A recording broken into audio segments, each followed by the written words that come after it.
All right, we back. See, local media, what up, fool? Where you been at? Where you been at? I seen you in the comments yesterday of the video on Hawila. Just randomly too. What's up, though? Everything good? Moses, what up, G? Salute to King Moses in the building.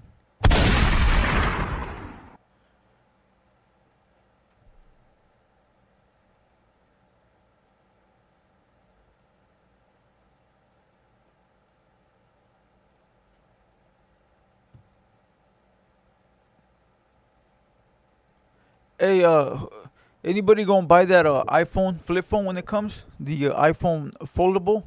I'm waiting. I was going to go get the Samsung one, the fold, the Z Fold, but I said I'm gonna wait for iPhone. They drop next month, and then I'm gonna go cop one. They're gonna be like $2,500. All right, everybody coming on in, hit that like button real quick. Hit that like button.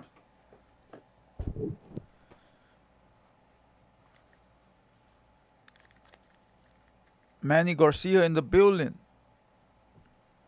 El que llora pierde. What up, bro? C Locos has been in the warehouse. Hey, gotta get that money, fool. Gotta get that bread. Gotta get that bread. Can't make can't make money. Then the sound effect, G. Can't make money. I got a money sound effect. Hold on.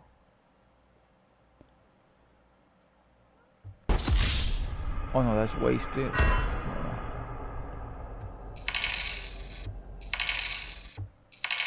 The Cash App. Mr. Ozempic face. Hey bro, listen. You're in here every day, bro. Like cut it out, bro. Like what do you think you're doing? You're getting me so angry, bro, that you know, you know.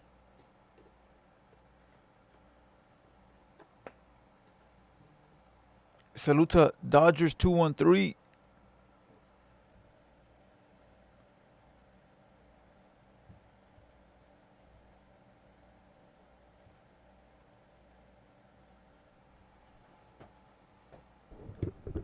Yeah, we need some new sound effects for sure. Wasn't one of your reactions, it was so funny. Damn, bro. I have a bad memory, bro. I couldn't tell you.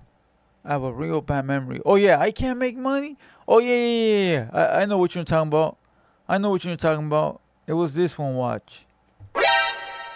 I can't make no money.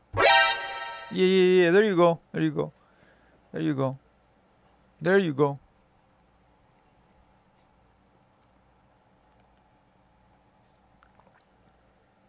No bad words. I know. I gotta keep it cool. I gotta keep it cool. Let's keep it clean. Let's keep it clean.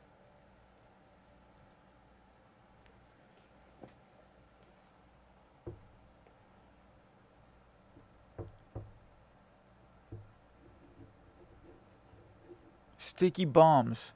Come on, bro. You a fan? It's okay to be a fan, bro. You know, it's okay to be a fan. You should react to the homie 602 Byron. Salute to 602 Byron. He been here before. I did a pod with him before. He's like the biggest artist from Arizona, right?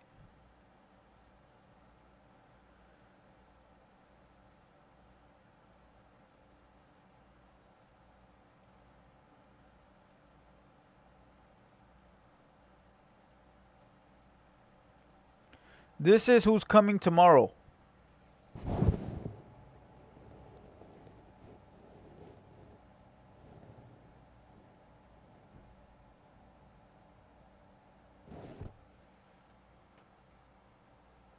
That's who's coming tomorrow.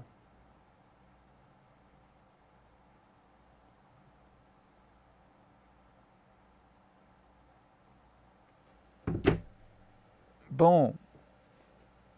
Her name is Green Eye. She from Dago.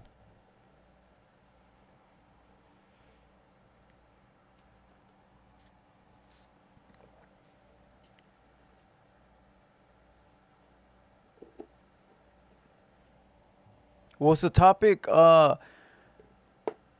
a couple of videos I want to watch, bro. But we just gotta wait till we get a couple of people in here because we had to restart the live stream right now.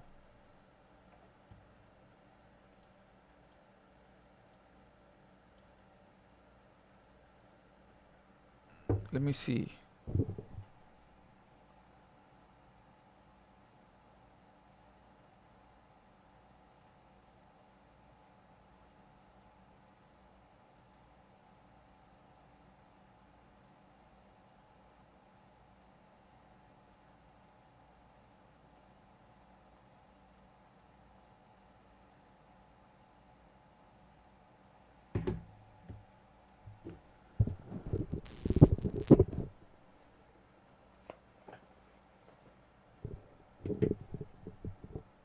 Okay, let's see. Let's get into some content.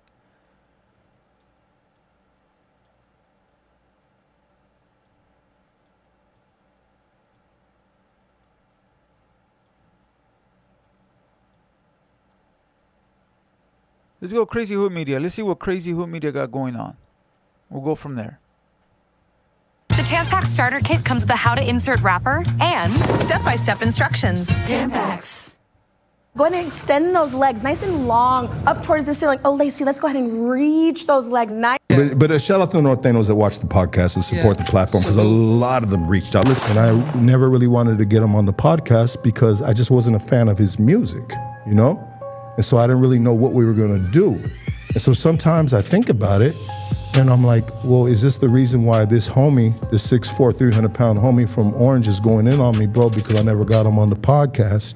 It's your boy, Crazy Hood Media. Why did that sound like Man,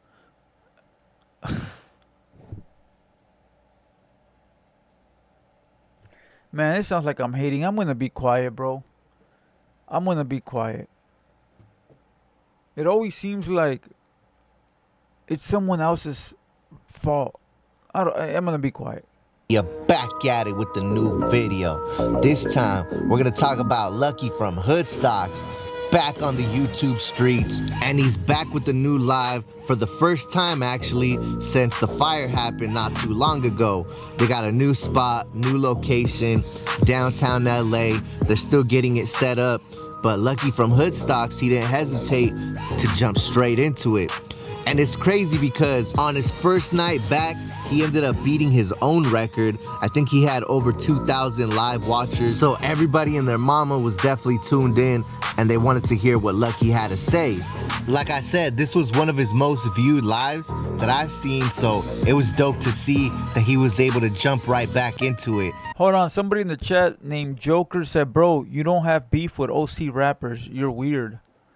I don't have beef with no rappers, bro. Why would I beef with rappers? Beef is not like back and forth on YouTube, bro. That's not beef. You know what beef is? When your enemy's trying to smoke you. That's beef, bro. You little young dudes in the chat are a little too young to understand what real beef is, bro. Beef is not getting on the phone and typing a crazy message. That's not beef, bro. Beef is when you have to focus and pay attention when you're outside because your enemy might pull up on you and, you know, whoop-de-woo. Jokester says, nah, bro, I'm just playing. Oh, I'm not tripping, even if it's so. Even if it was true, whatever. But, yeah, like, maybe not you, but other people believe, like, beef is like this podcast thing. It's not real beef, bro. It's not even beef at all. Why would anybody think it's beef? You know? It's just somebody mad at somebody else. Really? That's it.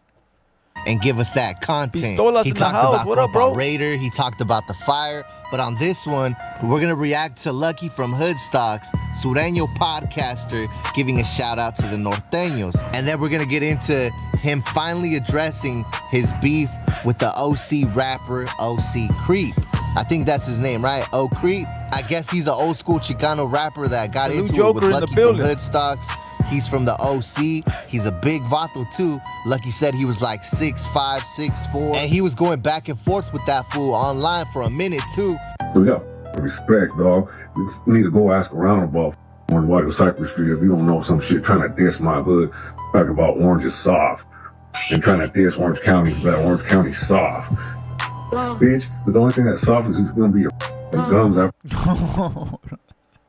And you know what someone said, and it sort of made sense, because you know today on that video we reacted to, Lucky was talking about LA business is LA business, IE business is IE business, OC business is OC business. Somebody in the comments wrote something so perfect that I barely thought about it. They were like, if LA business is LA business, why was the Spody Face beef full of dudes from Orange County?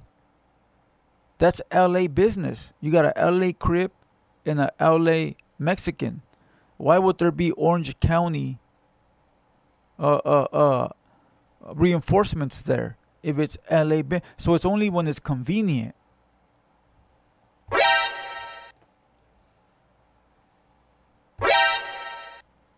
And see, now you know why people hate me, because I point out the facts. Well, somebody in the chat did. I'm just, repeating it. But it always ends up being my fault. Because But again, in ultra reality, I don't really care.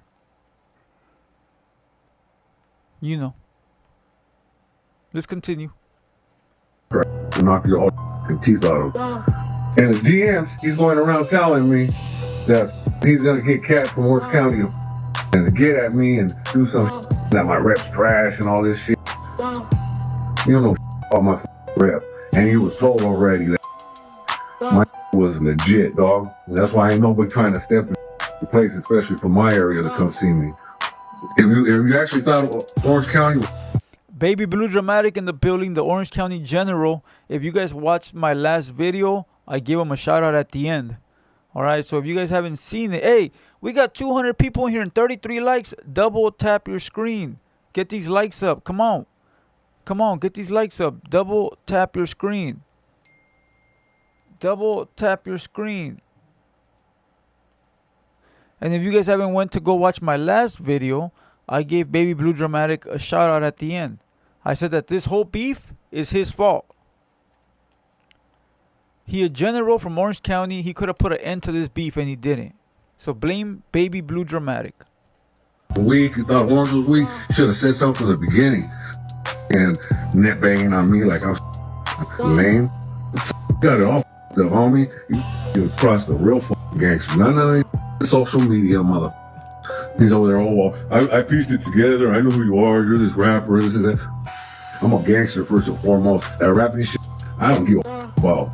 And I'll drop that shit in a heartbeat. And career, my street rap has always been priority over some rap bullshit. Fucking come see me, dog. I ain't hiding from nobody. I ain't do none of that, man. You just barked up the wrong tree. I will beat the dog shit out of you, fool. Like I said, this beef was getting serious. It was getting real. And for the first time ever, Lucky's finally gonna talk about it in this clip. Let's talk about the yards, bro.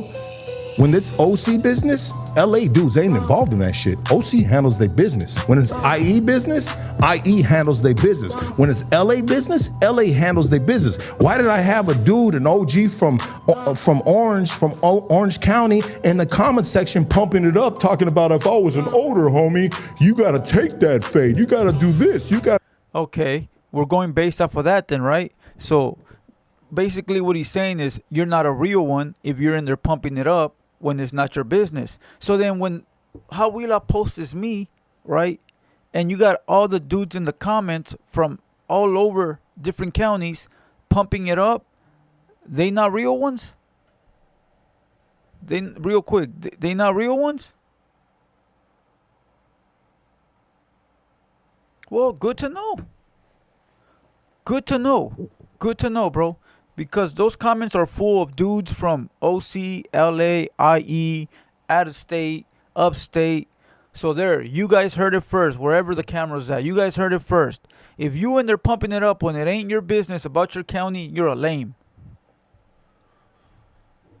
Oh shit, I said a bad word. Do that, Lucky. You know what I mean? Lucky ain't trying to tell me nothing because I'm 6'4" and 300 pounds. Yeah. I'm not gonna go in on the homie any more than I just did right now. You know what I mean? Yeah. Respectfully, dog. Respect to him. Respectfully, dog. I want peace with everybody, bro. He knows what I told him in his DMs. George knows what I told him in his text messages, dog. You know what I mean? And it wasn't peace, bro. You know what I mean? It was head up, bro. You know what I mean? I'll pull up to your hood type of shit. You know, you don't even got to come to my neighborhood, bro. I'll make it easy for you, dog. You know what I mean? But I'm just gonna leave it at that, dog, because he's like the homie from Orange. It was bop, bop, bop, and whoop, whoop, whoop, and had a field day with me. You know, and I think about it too. Sometimes I'm like, why did these dudes do this shit? And George Perez used to tell me about his homeboy, about getting him on the podcast. And I never really wanted to get him on the podcast because I just wasn't a fan of his music, you know?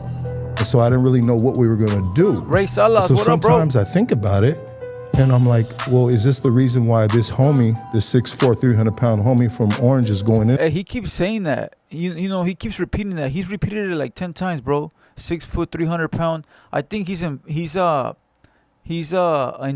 by that because he's brought it up like 5 times. You know, and he's making it a point to sort of say that. I don't know, like, it must have another meaning because I can't put it together. Unless he's trying to make people feel like sort of bad, saying that, oh, I'm smaller and he's bigger, so it's not fair. I don't know. What do you guys think? But hit the like button. Come on, we don't got enough likes. We got 240 people. Double tap your screen. Come on, let's get up to 100. Let's get up to 100. Come on. On me, bro, because I never got him on the podcast. Maybe he's upset about that, you know? Feeling some type of way. Maybe he's feeling some type of way. Maybe if I would have got him on the podcast, he would have never been doing me like that on there, dog. Like, I don't know him, bro. I wouldn't do him like that on a comment section, bro. I wouldn't do him like that, bro, unless I was looking for clout. Unless I just wanted to be I wanted like some notoriety. I wanted people to know my name and know who I was, and I was just trying to flex my muscles in the comment section. But us as older homies, I mean, I know I'm like Watermelon seed flour. That's fancy. What's wrong? I shaved, so now I'm itchy. With a leg razor? You need the Venus pubic razor too. I don't do everything right. That means I can be reckless in comments too. We all have. Yeah. Everybody has. Everybody has. Yeah. You know what I mean? Yeah. And I'm not mad at this dude, but I'm a little upset with George that he didn't like diffuse the situation, you know? Or he didn't just say, all right, look, I'm gonna talk to the homie Either Spencer. line it up or diffuse. Yeah, line it up or diffuse it. You know what I mean? And I would have hoped that first he would diffuse it, and if he couldn't diffuse it, then fuck it, line it up. 2 good homies, all right? Yeah. 2 homies the same age, bro. He's bigger than me.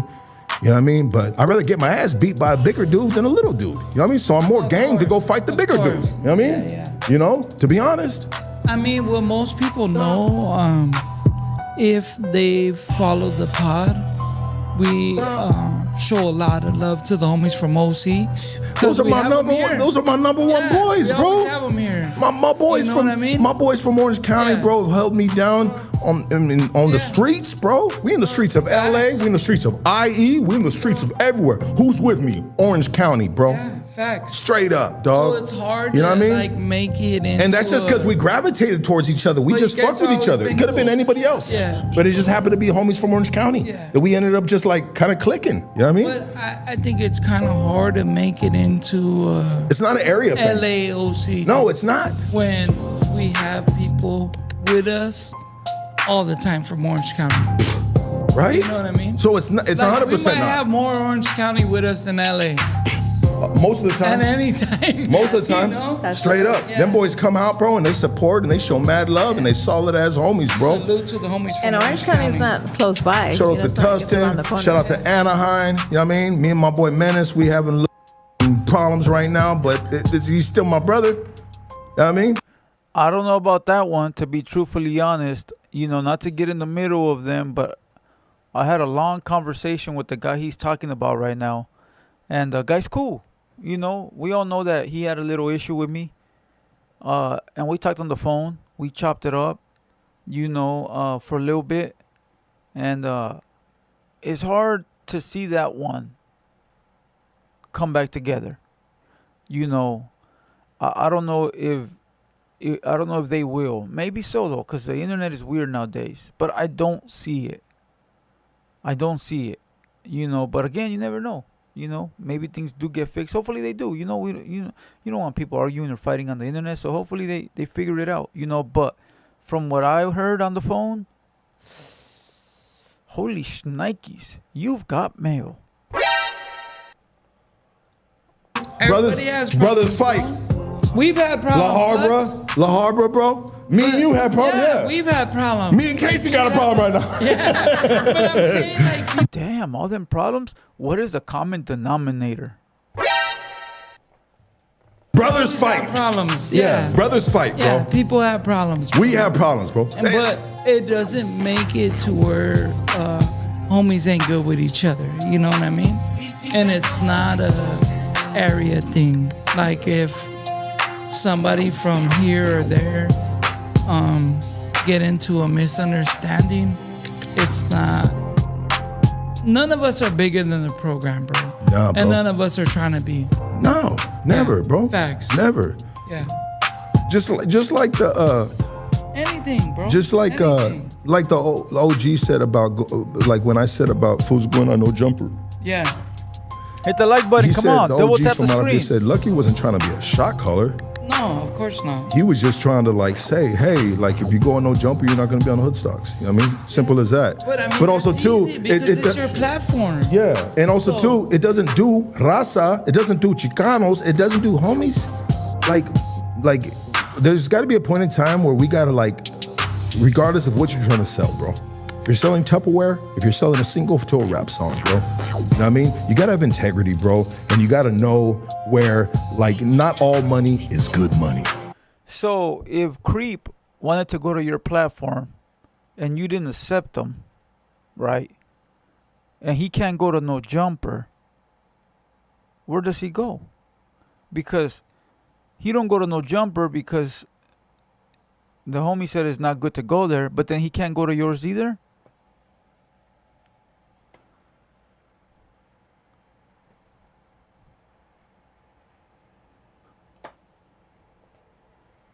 I want to go to no jumper, but nah, because the homie said it's not good for me to go over there. So let me go with the homie. Nah, we don't want you here either. I'm gonna just go be a forklift driver. Fuck. Okay. I can't say bad words right now, guys. I'm gonna just go be a forklift driver. They'll always accept me there. Yeah. Simple as that. But I think most people gotta understand that too when it comes to that is if you're willing to do this, what aren't you willing to do?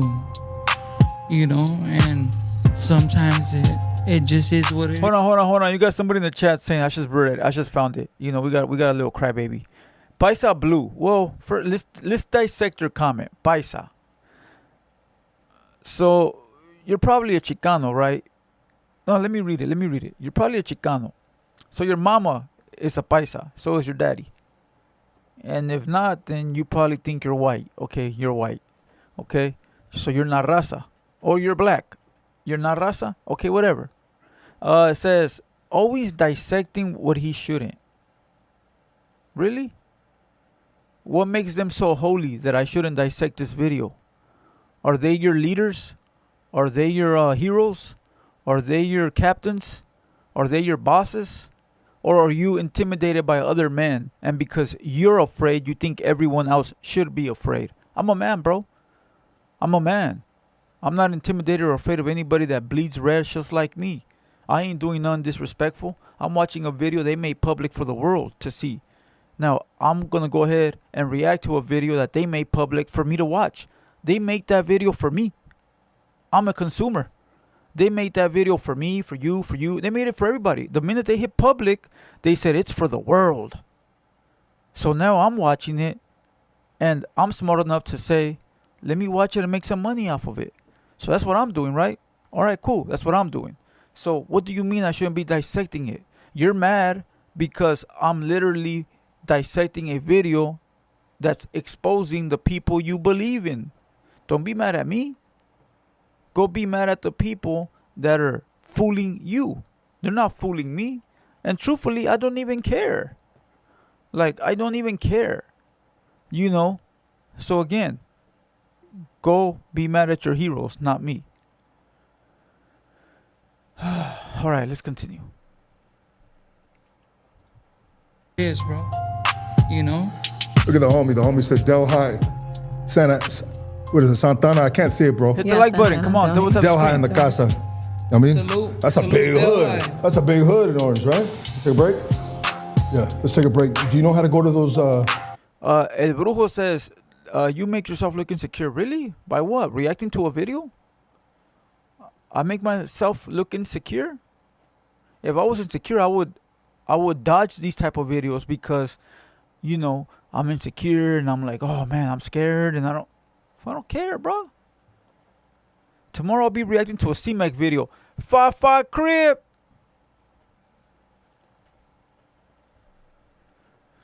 You fools are scary ass vatos, bro.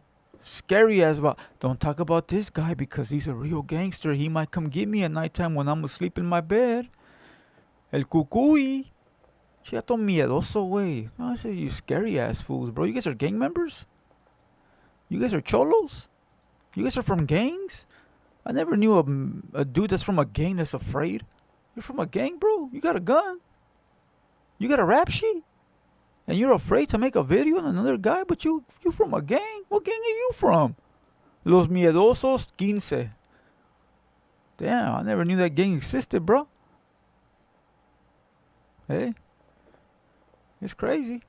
Mad you're calling out what they don't want to see. Facts. That's what it is, bro. That's what it is. That's what it is.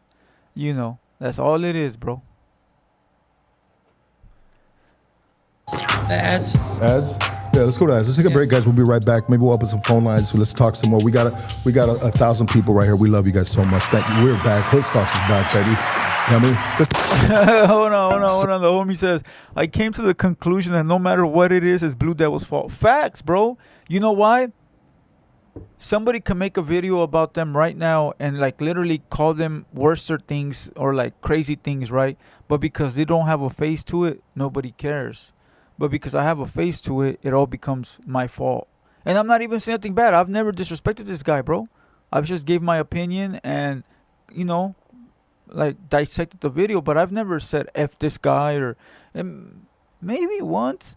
But I don't think so, bro. I can't recall, you know. I don't think I have. But again, you know, videos are there if I did. But I don't think I have, you know. I consider myself a professional reaction channel.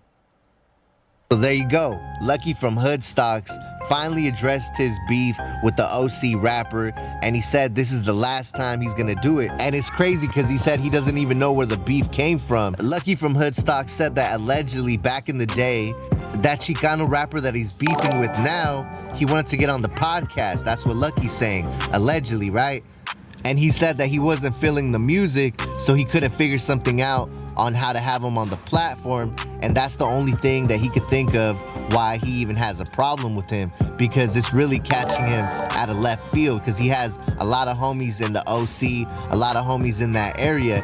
He even did a hood vlog out there. It was pretty dope. Go check it out. But yeah, so pretty much that's the last time he's gonna talk about that beef. He's gonna be moving on. And now let's move on to the clip of him giving a shout out to the Norteños. Hold on. Let's shut this guy down real quick. You quick to dissect Lucky, but Wax said the organization you run with are not allowed to snitch. You were quiet like a mouse. I really didn't dissect that. Why don't you go back 2 years ago and go look at all the videos that I dropped? And if you got a problem with me, there's a guy sitting on that panel that also was with me. So why don't you go tell that to them as well? Don't just tell it to me. Go tell it to them too. But I already dissected all that. What are you talking about? I did videos for weeks on end. And no matter how many times I give you the facts, you ain't gonna accept them. If we go watch the video right now, where I told him to his face that Southsiders cannot tell, to his face, not over the computer, not over the text, to his face, you're not gonna accept it, bro. You still gonna find a reason to lie, because you're not a man. You're not a man. I've done pull out the video proof 100 times where I told Whack 100 to his face. We can't tell. We don't tell. And even the other homie that was here said it too, to his face in person. but you're not gonna accept it because you're one of them dudes, bro, that can't give respect when respect is due. You're one of them guys, bro, that you're at the back of the bus, fool. Listen, you're at the back of the bus. You're one of the fucking wannabes that just comes around. You're not really nobody important. And right here on the internet, you think you're important. You're a hang around, bro. Okay? Because if I pull out the video right now and show you, you're not gonna show no love.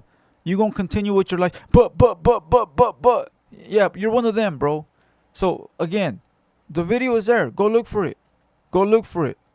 Go look for it, bro. It's right there, bro. To his face. To his face. According to Lucky from Hoodstocks, when his studio burnt down, a lot of the norteños that watch his channel reached out and showed support for his podcast. So it was definitely crazy to see a Southsider give the norteños a shout out on his first day back at Hoodstocks. But let me know what you guys think about it. I'm gonna keep it real. I really saw mixed emotions about it when I posted that clip yesterday. I seen a few of the upstate homies talking about how is Lucky from Hoodstocks gonna be shouting out the norteños, but at the same Jay says, no need to dissect. If someone says this allowed to snip, you want me to set up a meeting with you and him, bro? So you could show us how it's done? Since you are somehow a high-ranking member of some kind of criminal organization. I run a podcast, bro, but if you want me to set that up, I actually texted Wack a few minutes ago. If you want, I'll set that up for you, bro.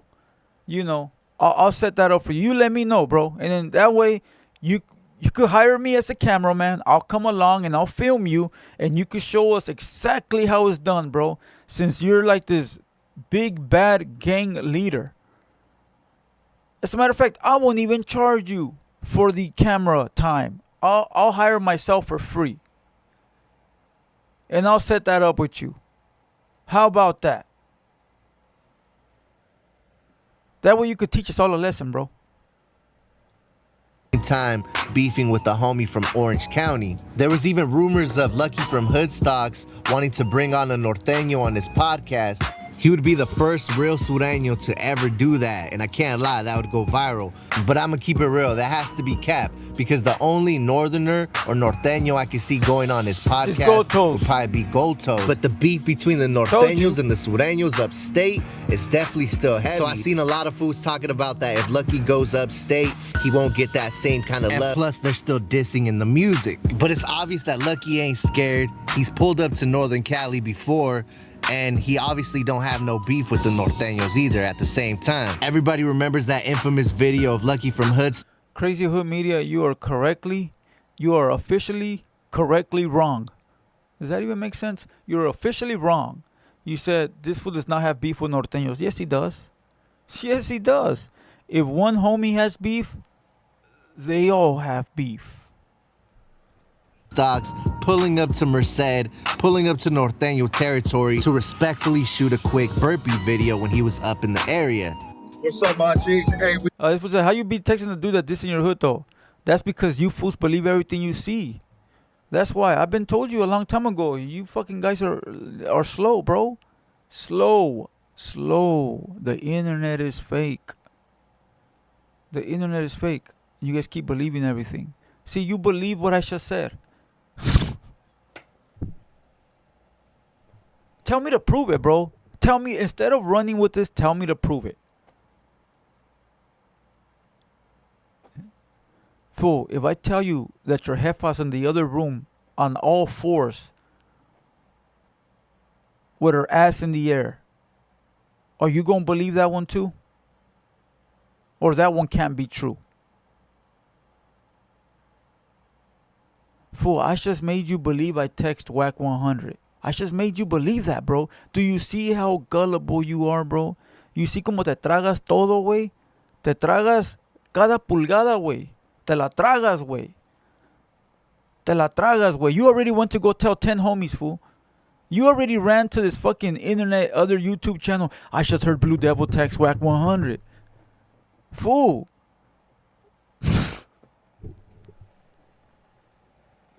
I feel bad for vatos like you, fool. You guys believe all that shit, bro. Like, todos se creen, like, pobrecitos, güey. Pobrecitos, güey. You guys need help, bro. Váyanse a dormir, güey. right here on G Street in Merced. And hey, I'm just gonna pay my respects and give you 7 burpees, baby. Let's go. That's 1. You already posted it on Facebook. Facts. That's 2. That's 3. 4. Hold on. Error loading says, BD, I like you, bro, but you call whack the tattletales in front of you. Yeah, and I sat down with him for 3 hours, bro. I must have balls, right? I must have a lot of balls, right? But nobody ever gives me my respect. But I must have a lot of balls, right? To sit down with somebody that I made so much content on for 3 hours without a fear, without a fucking a scared bone in my body. I sat down with a guy at arm's length for 3 hours, right? For 3 hours with 20 goons standing around me, and I had the balls to sit there for 3 hours and have a conversation while I was fat, right? While all these other people are afraid to sit down with whack because it's bad. Who knows what might happen? But ain't nobody give me my respect, huh? Yeah, that's cool. I ain't tripping though, but I ain't even asking for it. It's the facts are the facts though, and can't nobody ever take that away from me. I sat down with the biggest blood in the fucking entertainment business for 3 hours, bro. Yeah. While he knew what I had said about him. So I guess we call it even. Because he knew exactly what I said about him. So I guess we call it even. You know. But hey, it is what it is. That's why they hate me. 5. 6. That's 7, big dog. Don't play with this shit. We out here. Where we at, dog? We on G Street. Richard McCullum, what up, G? I don't know. Let's go. We got somewhere to go. Will Lucky from Hoodstocks ever invite a Norteño over to his podcast? I don't know. But what I do know is that he shouted him out on this recent podcast, and we're gonna end it off on that note. Let's load up this clip. Like just like a norteño, you know what I mean? You always can see. I don't want to compare Whack 100 to a norteño, but I'm gonna just say like norteños. You know what I mean? Like, bro, they're on the other side of the fence. Yeah. You know what I mean? And there's gangsters on both sides of that fence, bro. Hit the like button. Come on, run it up. And speaking of, and I'm gonna bounce around a little, but. No, I'll save that for a minute. I mean, but shout out to the Norteños that watch the podcast and support the platform because a lot of them reached out. Get the new Google Pixel 11 Pro for... Hey, so far we haven't been demonetized, so that's good. I guess it is the bad words at the beginning.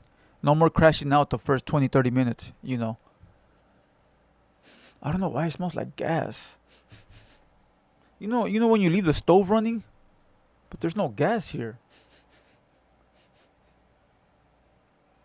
Damn. I'm tripping.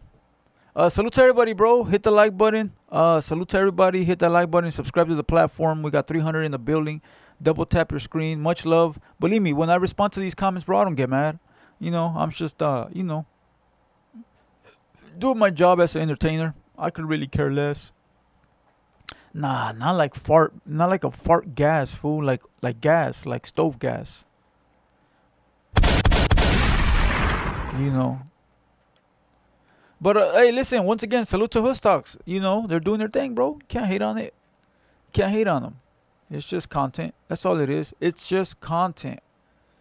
Nothing more, nothing less. Hey, look at Jean Paul wearing the t-shirt that I made for Tam. And I'm playing these songs on YouTube. I made that shirt. Round the down money counter.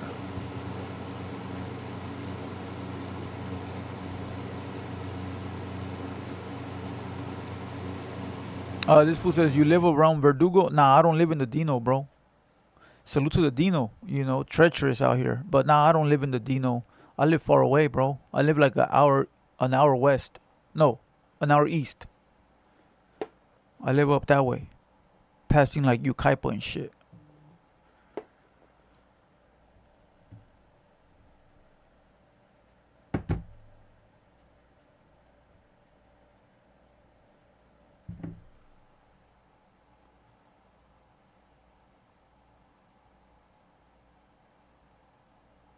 Nice.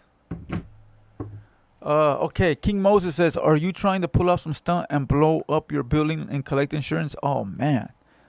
Oh, man. Why did I just say that? Oh, man. You know, be careful. Look into that. Make sure your studio ain't going to burn down. Like, oh, nah. Nah, get out of here with that. Don't even jinx my... Come on, bro. Knock on wood. Come on. Come on, cuh. Okay, let's move on. Salute to everybody. Hit that like button. Hit that like button. I'm glad that we were able to restart the live stream and be cool because it was demonetized there for a second. Okay, let's go watch this Brownside. Brownside got like a documentary that I seen somebody did. Oh, and I did want to watch the Sucker Free 104 documentary.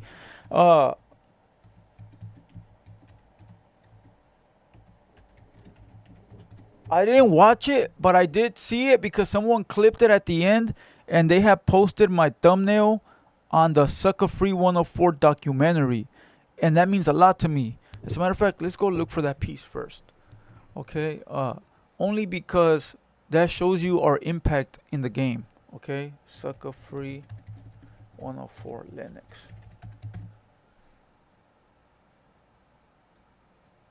Who uploaded the video? Does anybody know the platform that did it? It was like a gang channel. Oh, man. Come on, I know somebody knows.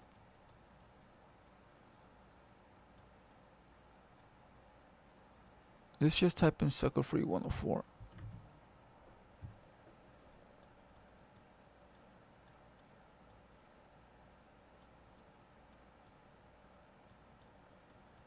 It was Rap News Media? Was that what it was? Rap News Media? Rap News.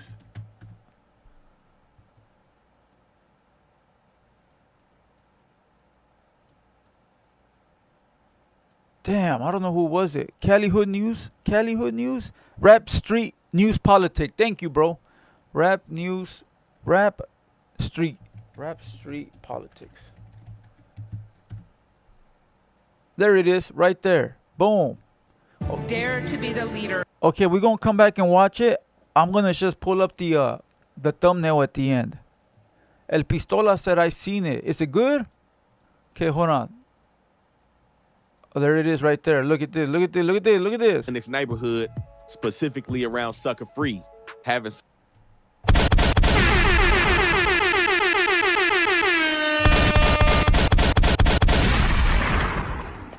salute to Rap News and Street Politics. That's my thumbnail.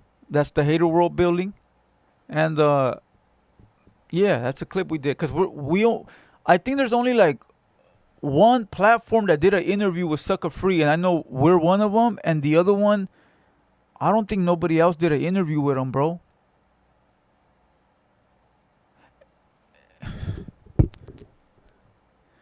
What's crazy is that his homie was on the run for murder when they came up here and did the podcast. His homie J1004, J104, or the young homie, he was on the run for, you know, when they came up here and they said it on the pod.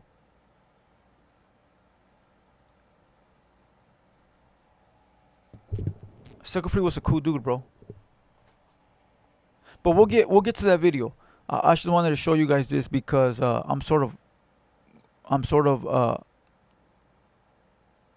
feel accomplished, believe it or not. Okay, let's go. Brownside documentary. Let me see. War on Cali. I think it was that one. The story of Toker from Brownside. This one. 7 days ago. Boom. Being a rubber that. Okay.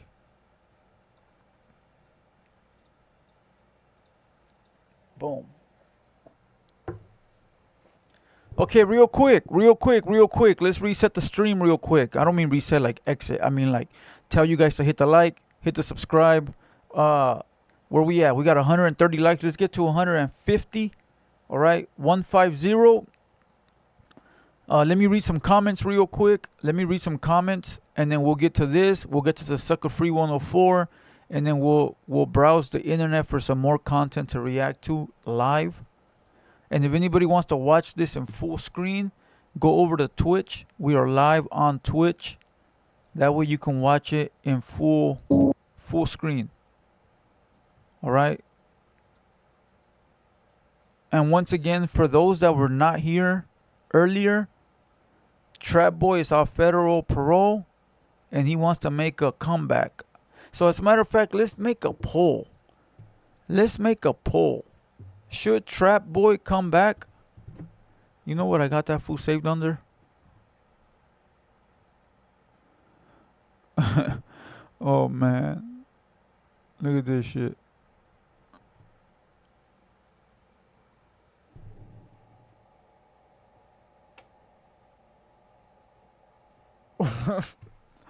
Oh, man.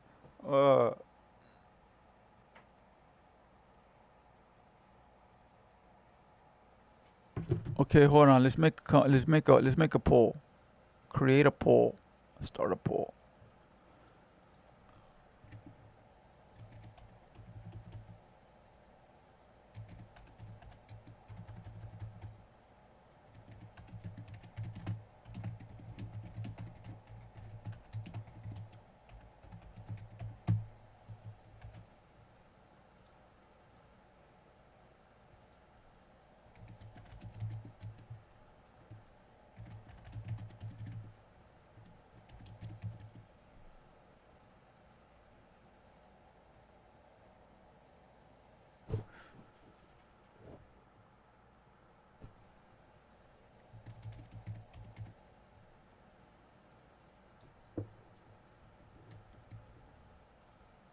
There we go. There we go. Run up the poll real quick. Run up the poll.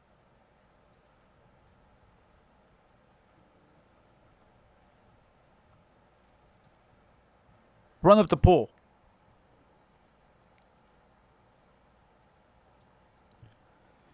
Saludos all the way from Moreno Valley. Salute to Moreno Valley, bro. I used to be up there all the time. Up there on Heacock and Alessandro. You know, I used to work there. Well, not work, but, you know, I used to do business with somebody there. Right off the 60 freeway, the Heacock exit. You know. Salute to Movell. They call it Murderville. You know, very treacherous up there, too. There's a lot of Morenos up there, bro. All right, let's go. Let's start this video. Monday 7, brown side. I sell dope. I kill. I bang a mother. New rag all day. That was a Facebook video. It dropped 2007. I remember when it dropped, Toker from Brownside was away from the internet for a very long time. And when that video dropped, it went viral because we hadn't seen Toker in a long time. This was like 07. It's like a 2-story house. And he shows off some money, a cuete, and a few other things. And it went viral on Facebook. Oh, the homie says 06. Okay, you know around what time then. You know, but it was on Facebook where it went. No. MySpace, my bad. MySpace. It went viral on MySpace. The red one. Welcome to Boys in the Hood TV. Today we're going to be discussing the life of Toker from Eastside 13. Now, Toker was born Gilbert Izquierdo in October of 1966 in Michoacán, Mexico. Now, his family would later migrate to Los Angeles in the early 1970s. Now, as a kid, his family would move around from places like East LA to eventually South Central. Now, growing up, he would attend 20th Street Avenue Elementary, but only a year later, his family would move yet again, and this time he would move around 49th Street, and he would start attending Ascot Avenue Elementary. But by junior high, things would all start to change for Gilbert once he started attending Carver. Immediately, he would start hanging out with a lot of the homies from the barrio at school. Now, his parents were extremely old school, and they would always plead with him about staying away from gangs, drugs, and just trouble in general. But regardless of all this advice, Gilbert would eventually get put on to the Eastside 13. And after being courted on, he would completely change his appearance, and he would start rocking khakis, chucks, hair nets, and wearing white tees. He was no longer just that good school kid. but now he was known as Toker. Now he would quickly start making a name for himself in Avadio as a teen, from robbing, carjackings, and getting into fights with rival hoods. Now as a young G, Toker was fearless and was known for walking into other Vadios like Westside Pyramida Flats, the Playboys, and 38th Street. Now around the mid-'80s, with the wave of cocaine hitting the streets, Toker would start hustling on 49th Street along with the rest of his homies. He would start making a lot of money, and he would start providing for his family when they didn't have enough money to pay rent or put food on the table. Now, like a lot of people around South Central, Toker would get addicted to smoking weed. But when weed wasn't good enough, he would resort to smoking on sherm sticks, which was extremely highly addictive. And this would lead to Toker sometimes coming home high off of weed and other times high off sherm. Now his father worried about him a lot. So sometimes he would wait up all night long before work, waiting for Toker to walk through that door because he feared for his son's life.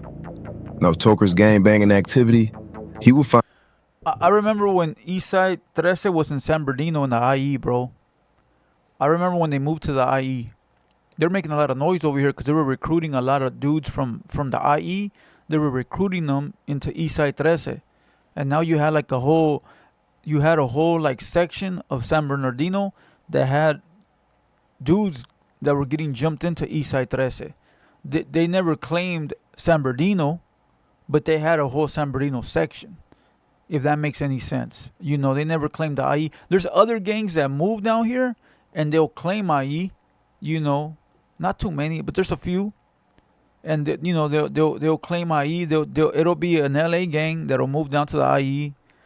They'll find a section, and then they'll create an IE clique. You know, others will just move down here, create a section, but not claim the Inland Empire. They'll continue to claim LA, but they're deep as hell down here. You know, and that was one of them. They came down here, and then they created a San Bernardino section, but they were still claiming South Central LA. They were not claiming Inland Empire or San Bernardino, none like that, you know. And they were going at it with the fools from San Bernardino big time, bro. Like they were their number one ops out here, you know. That's the way it be, you know. Find himself going in and out of jail on minor charges, but Toker's street activity would go from minor things to murder. But that murder charge would eventually be dropped, but he will be convicted on the other charges.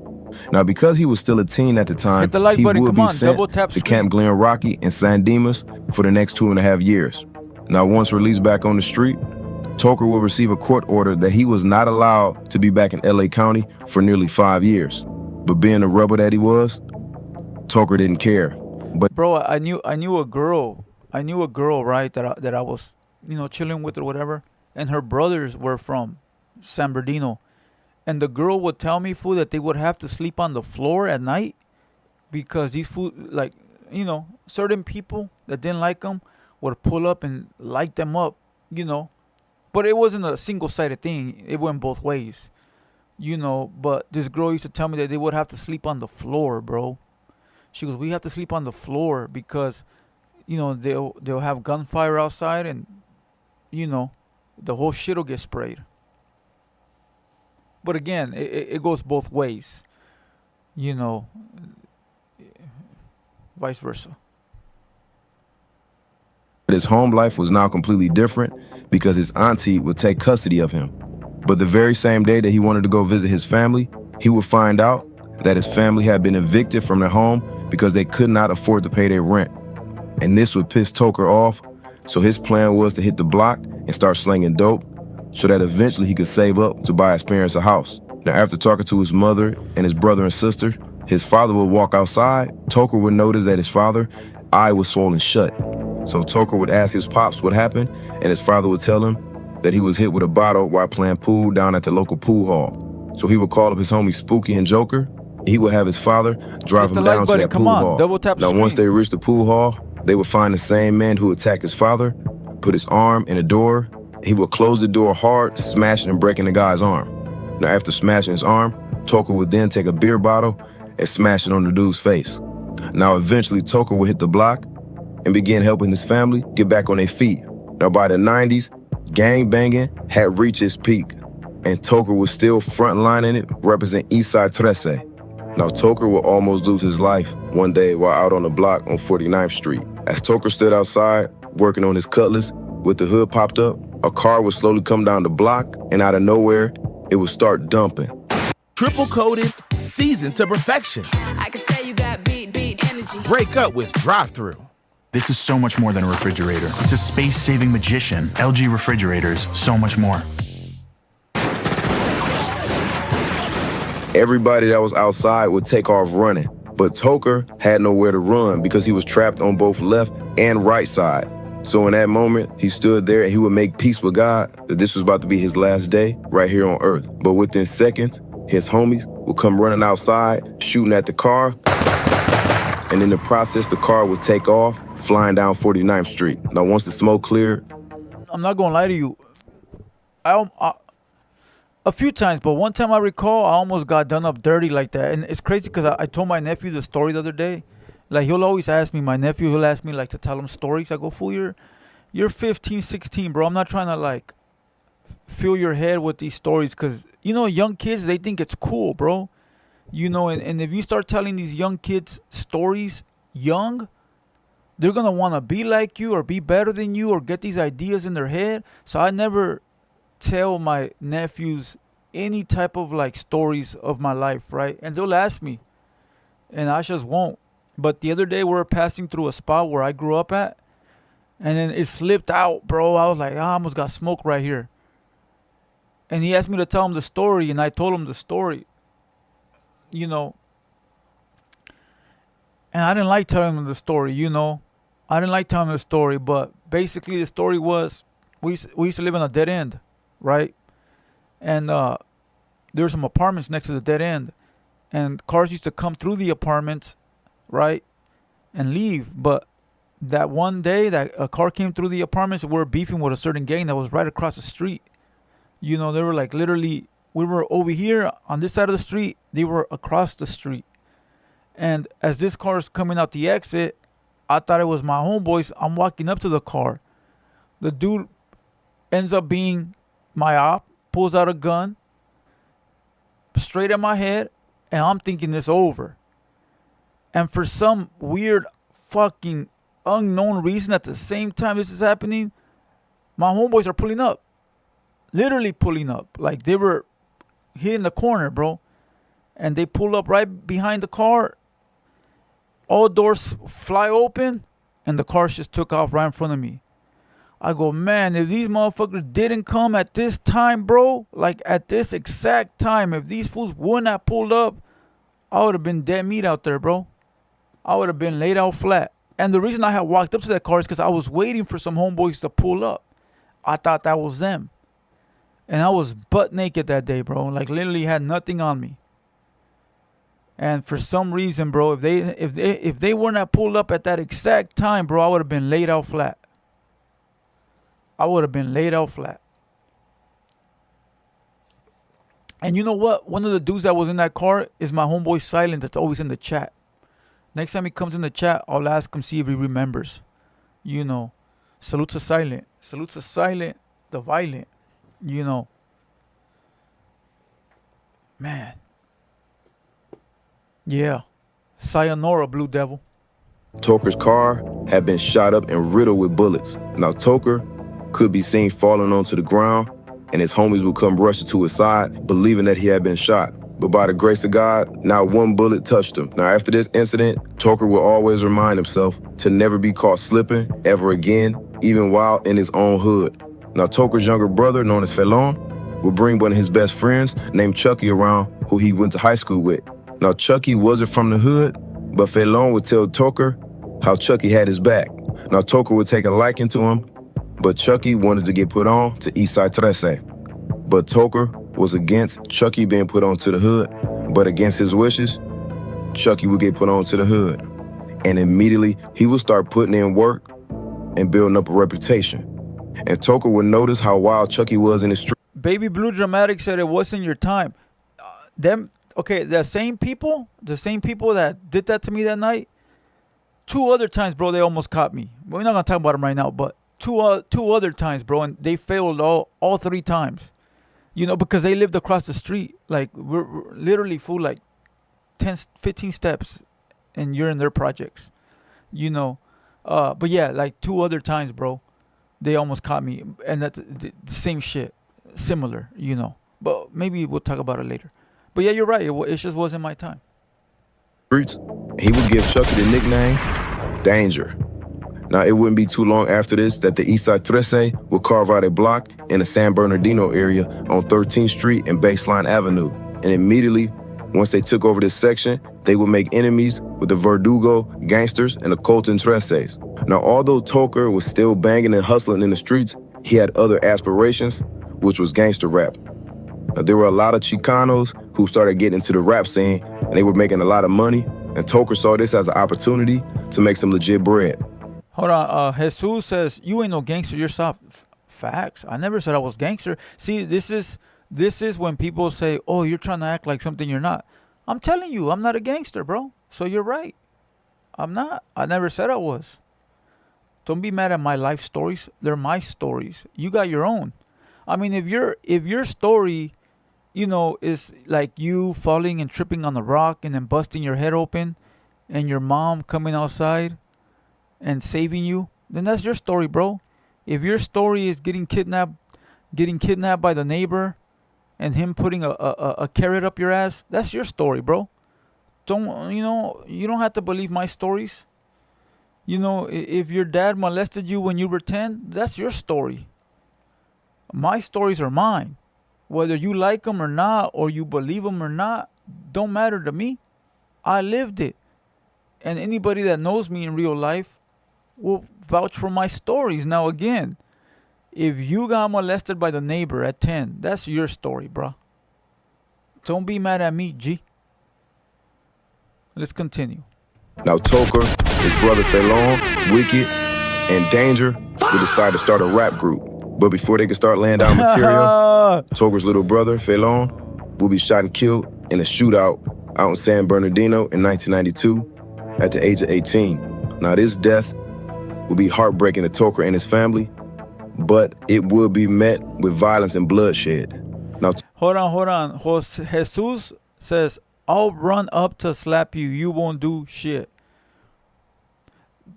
If you're a real gangster, right, you should know that making threats online is police activity. I haven't made any threats to you at all. You're the one making threats. So, are you alerting the police of what you want to do to me? Number 1. Number 2, if you're a gangster, gangsters don't talk about it. They be about it. So why are you talking about it? And number 3, if you're a gangster, you shouldn't be net banging. You should be handling business in real life. So is you a real gangster or is you not? Once again, this is why they hate me, because they don't want to hear the truth. They want me to be afraid. Oh my God, he's going to slap me. What should I do? Should I, A, run and hide under my bed?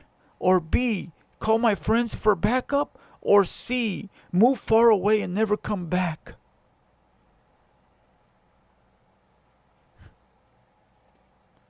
Let me get back to the video, bruh. Believe me, no one's afraid.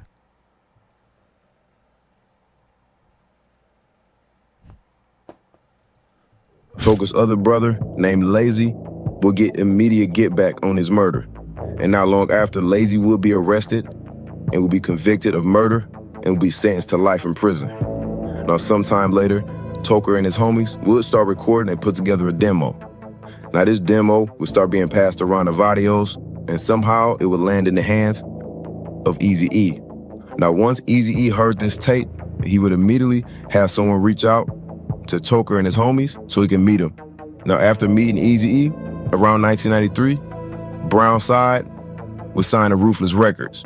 Now, right out the gate, Toker would let Eazy-E know that the Eastside 13 had his back if he needed anybody gone, especially anybody from Death Row. But Eazy-E would let him know that it wasn't necessary and he wanted them just to simply to focus on their album. But in the midst of Brownside recording new music, the Death Row beef between Eazy-E would start to heat up. Now one day, Easy along with Brownside will all go out to the Cheesecake Factory to get something to eat. Now Brownside came 6 cars deep. Hold on. The homie C Rose, the one says BD always argues with the chat gangsters. I do, fool, because those are the ones I think they're the toughest, bro. Those guys think they're so tough. They need somebody to put them in their place. You know what I mean? Like, believe me, bro, if I could come in here and just have none but good energy with everybody, that's what I would do. But a lot of these dudes come in here and act like they're so tough, bro. They need somebody to put them in their place. Like, bro, this is YouTube, bro. You like, relax. You know?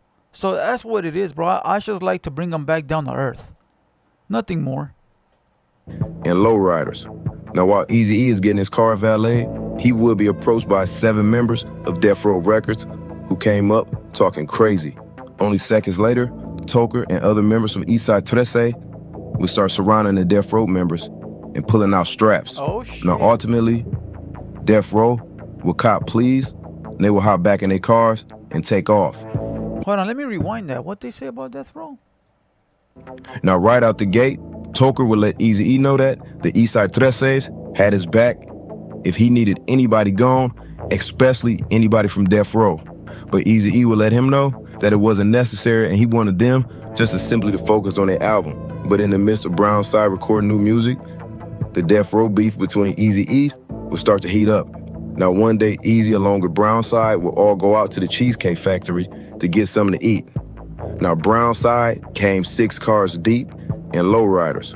Now while Eazy-E is getting his car valeted, he will be approached by 7 members of Death Row Records who came up talking crazy.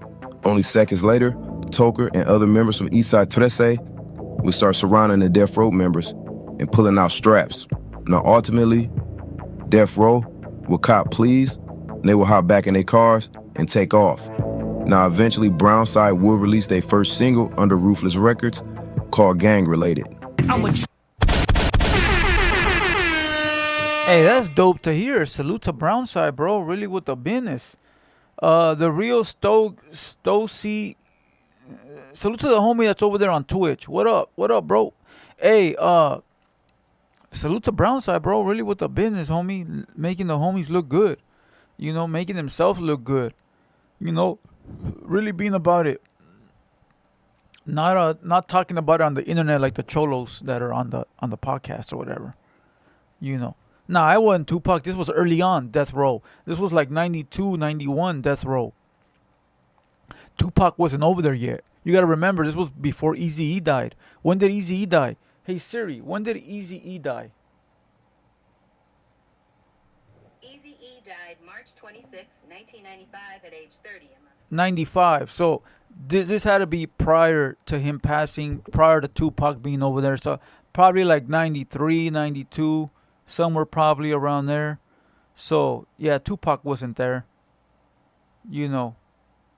West 5032, Blue Devil, will you ever bring Young Dopey, Gangsta Wish, and Buckwheat? Buckwheat already been here before. Salute to Buckwheat. And I heard Gangsta Wish is going through some right now. So maybe in the future, but Young Dopey for sure. We've already been in contact. Young Dopey gonna come up here soon, and we'll figure it out. You know. Salute to all of them. True ass local and straight gang related. I'll play that. Now with the success of their newest single, things will start going well for Toker, and he will be making his parents proud, seeing that he was able to turn his negatives into a positive.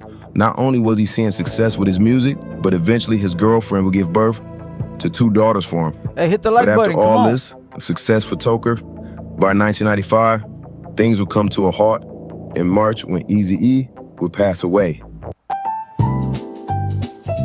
Hey, yo, hit the like button. Double tap the screen. Come on. Double tap the screen. Let's go.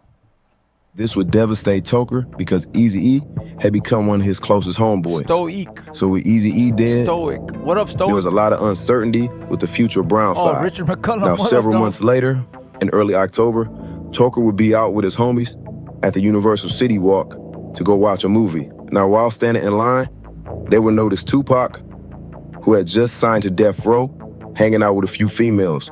Now, that night, Toker was tripping and he was on one. So he would decide to go approach Tupac and test his gangster. Oh, And I'm like, so what's up, dog? So what's cracking, man? Tupac looked and looked at all my homies. And I'm like, damn, man, this fool probably think we gonna jump him or whatever. But I'm just trying to test Tupac, dog. Motherfucker grabbed this girl by the hand and just walked away. Sadly, that same month, gang violence would come to Toker's family's doorstep. Oh, wow, I never knew about that story. That's crazy. I knew people were in the comments talking about Tupac. I thought you guys were lying. Oh, that's crazy. Let's see. Would pass away.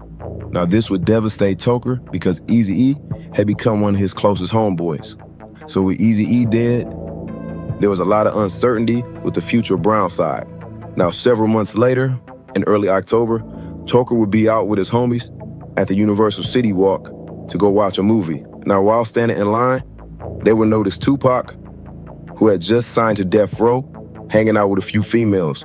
Now, that night, Toker was tripping and he was on one. So he would decide to go approach Tupac and test his gangster. And I'm like, so what's up, dog? So what's cracking, man? Tupac looked and looked at all my homies.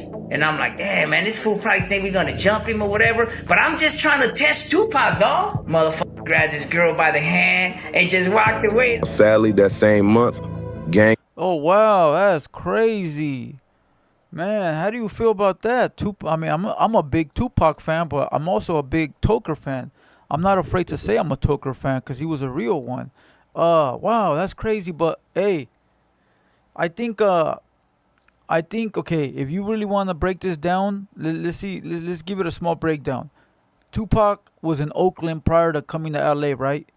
Okay, Oakland, they don't have a lot of Mexican gangs, right? It's more like Black hoods.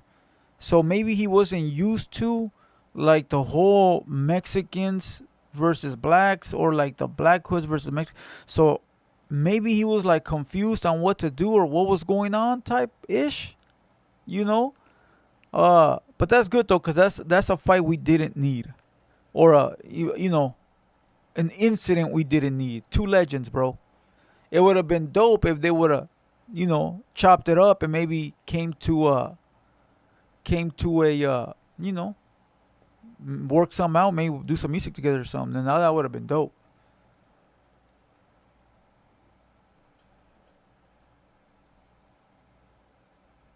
You know, but that's fire. I never knew that.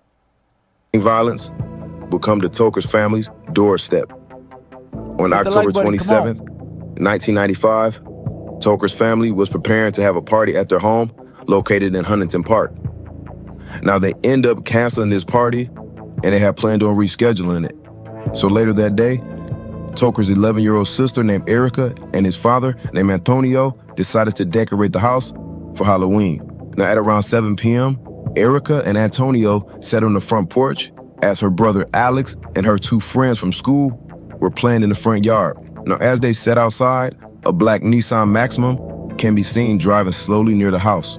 Now, Alex saw the car pull up, but he assumed it was people that was coming for the party, which had already been canceled. But before he can say anything, the car window would roll down and an AK-47 will be aiming in his direction.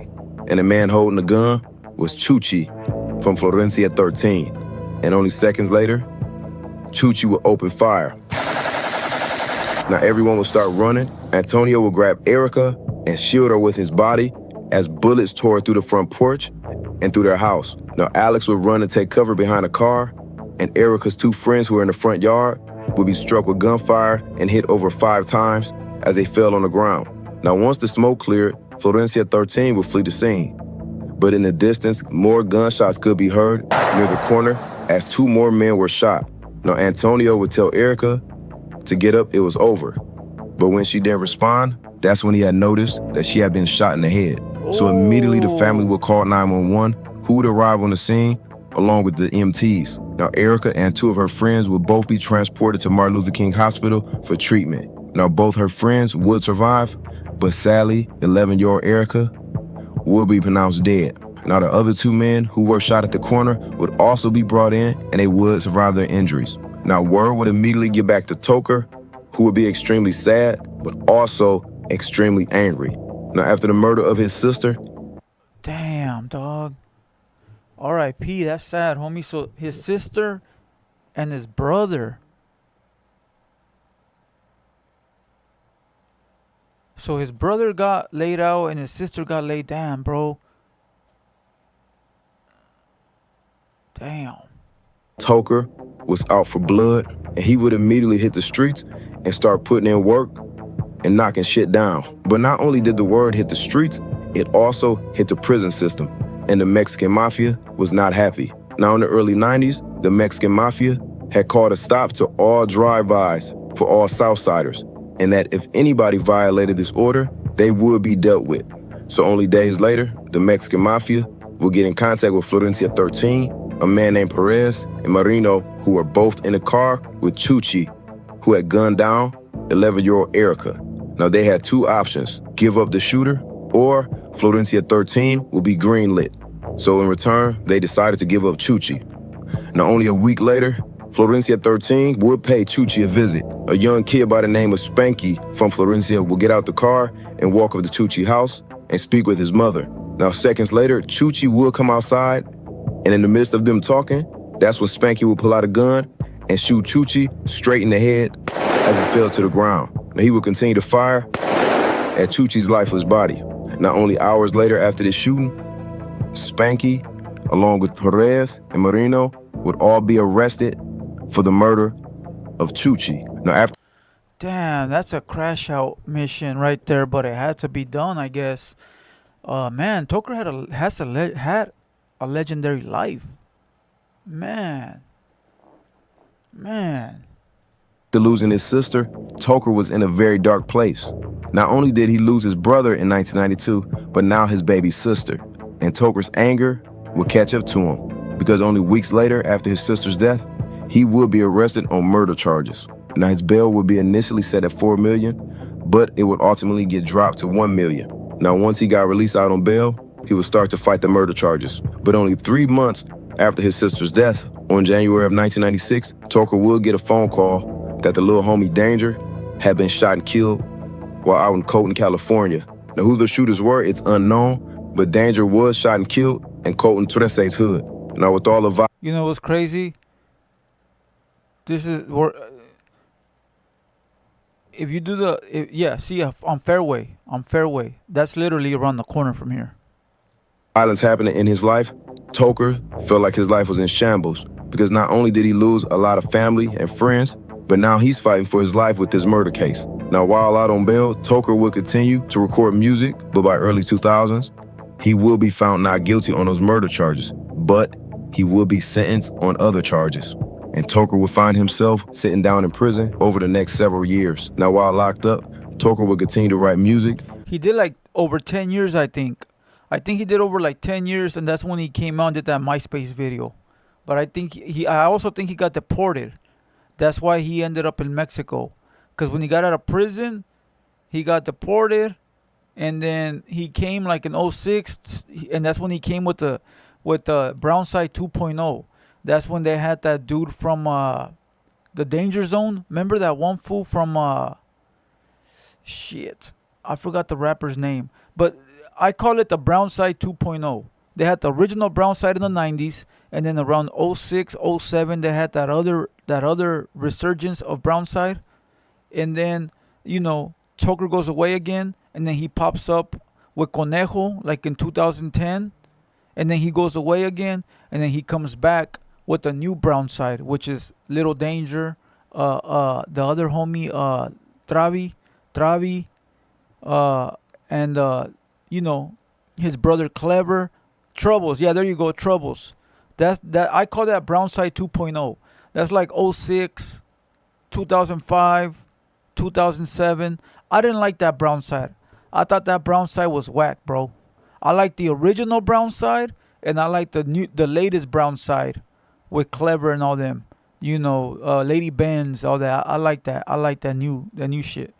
But I didn't like the 06, 05 Brownside. I thought it was whack. I'm not gonna lie. But yeah, bro. But I think he got deported. That's why he ended up in Mexico.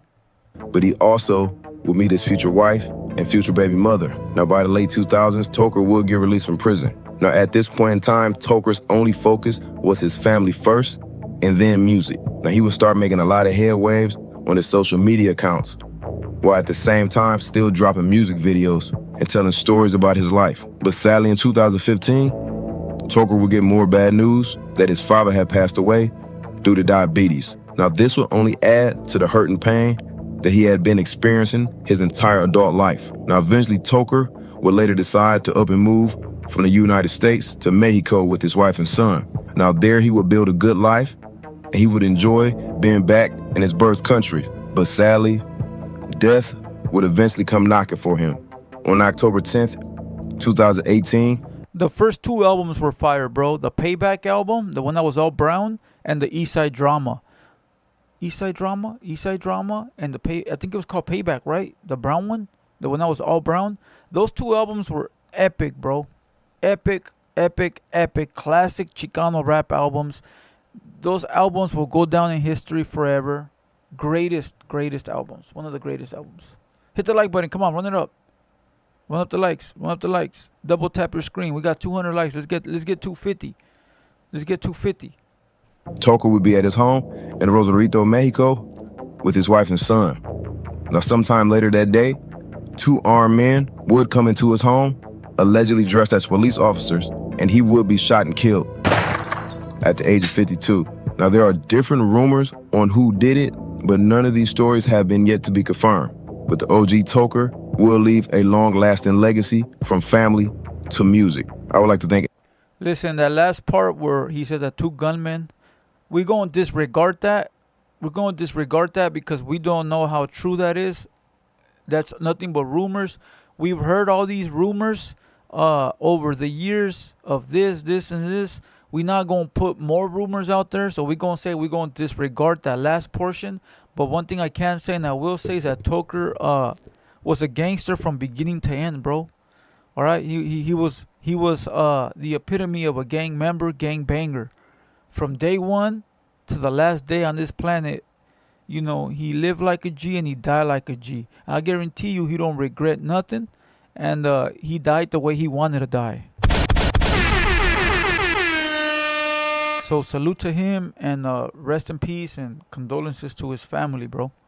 But he is a legend in the Mexican community, in the rap community, Chicano community, you know, in the streets. He is a legend, bro, and will forever live on. His story will be told until it can't be told no more. You know? A warrior, right? Right? Yup. Salute.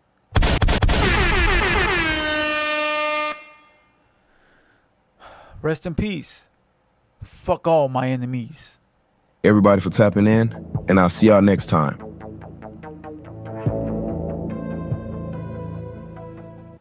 Hey, that shit was dope.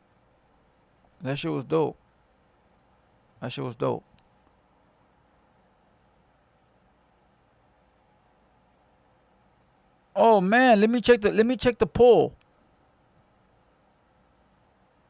Okay, so we got the who wants to see the return of Trap Boy. We got 200 votes. 38% says yes, 15 says no, 28 says maybe, and 19% says F him. Damn. That's crazy.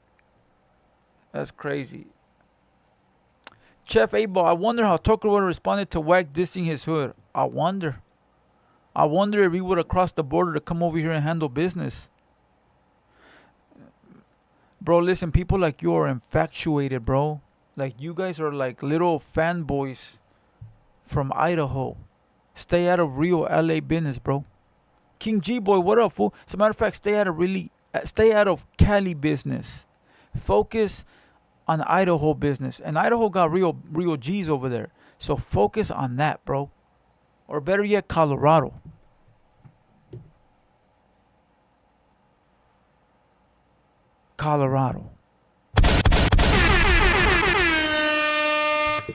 All right. Hit the like button. Let's get to the next video. The next video is Sucker Free 104. I wanted to watch this. I seen it pop up the other day. It is titled Rapper Predicts His Death in a Song and is murked 5 days later. All right.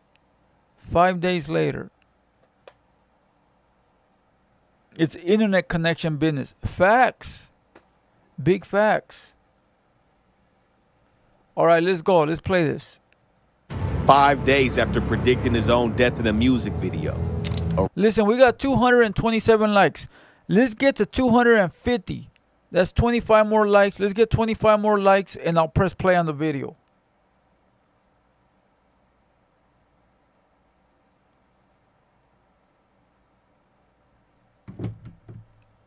$25 more likes. Come on. Hey, this is great water, bro. Great water. But don't buy it at the liquor store. It's $2.50 at the liquor store. In the market, it's $1. Buy it at the market. Richard McCullough, I'm telling you, Colorado is violent. No, I believe so. And I didn't mean that in no disrespect. I just meant it in the way of like, that person's from Colorado. So focus on that. Don't focus on the business out here. Like, we got too many people out here already doing what they got to do out here. Focus on that. You feel me? That's all.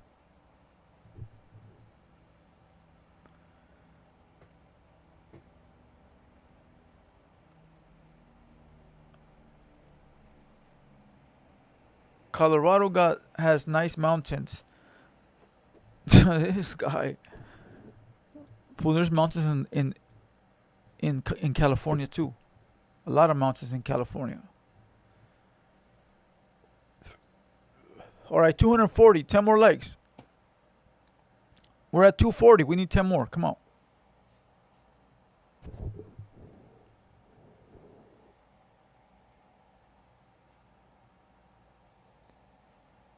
Okay, let's go. We there.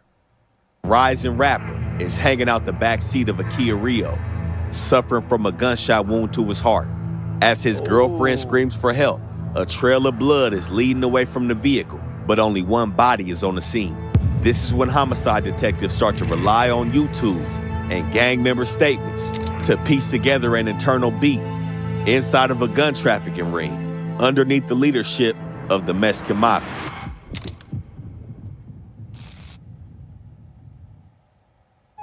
Rap News Street Politics, the best hood channel on YouTube, with the backdoor murder of 25-year-old German Brambila, also known as Sucker Free or Dumper from Westside Linux 13.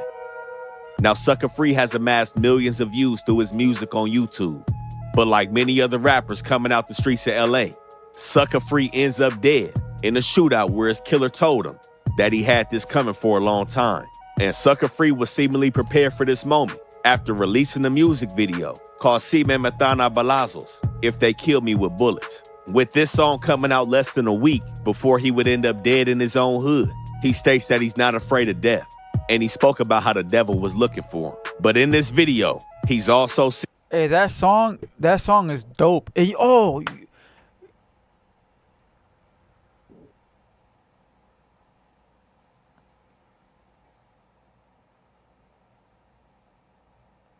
who remembers when we were on the live stream?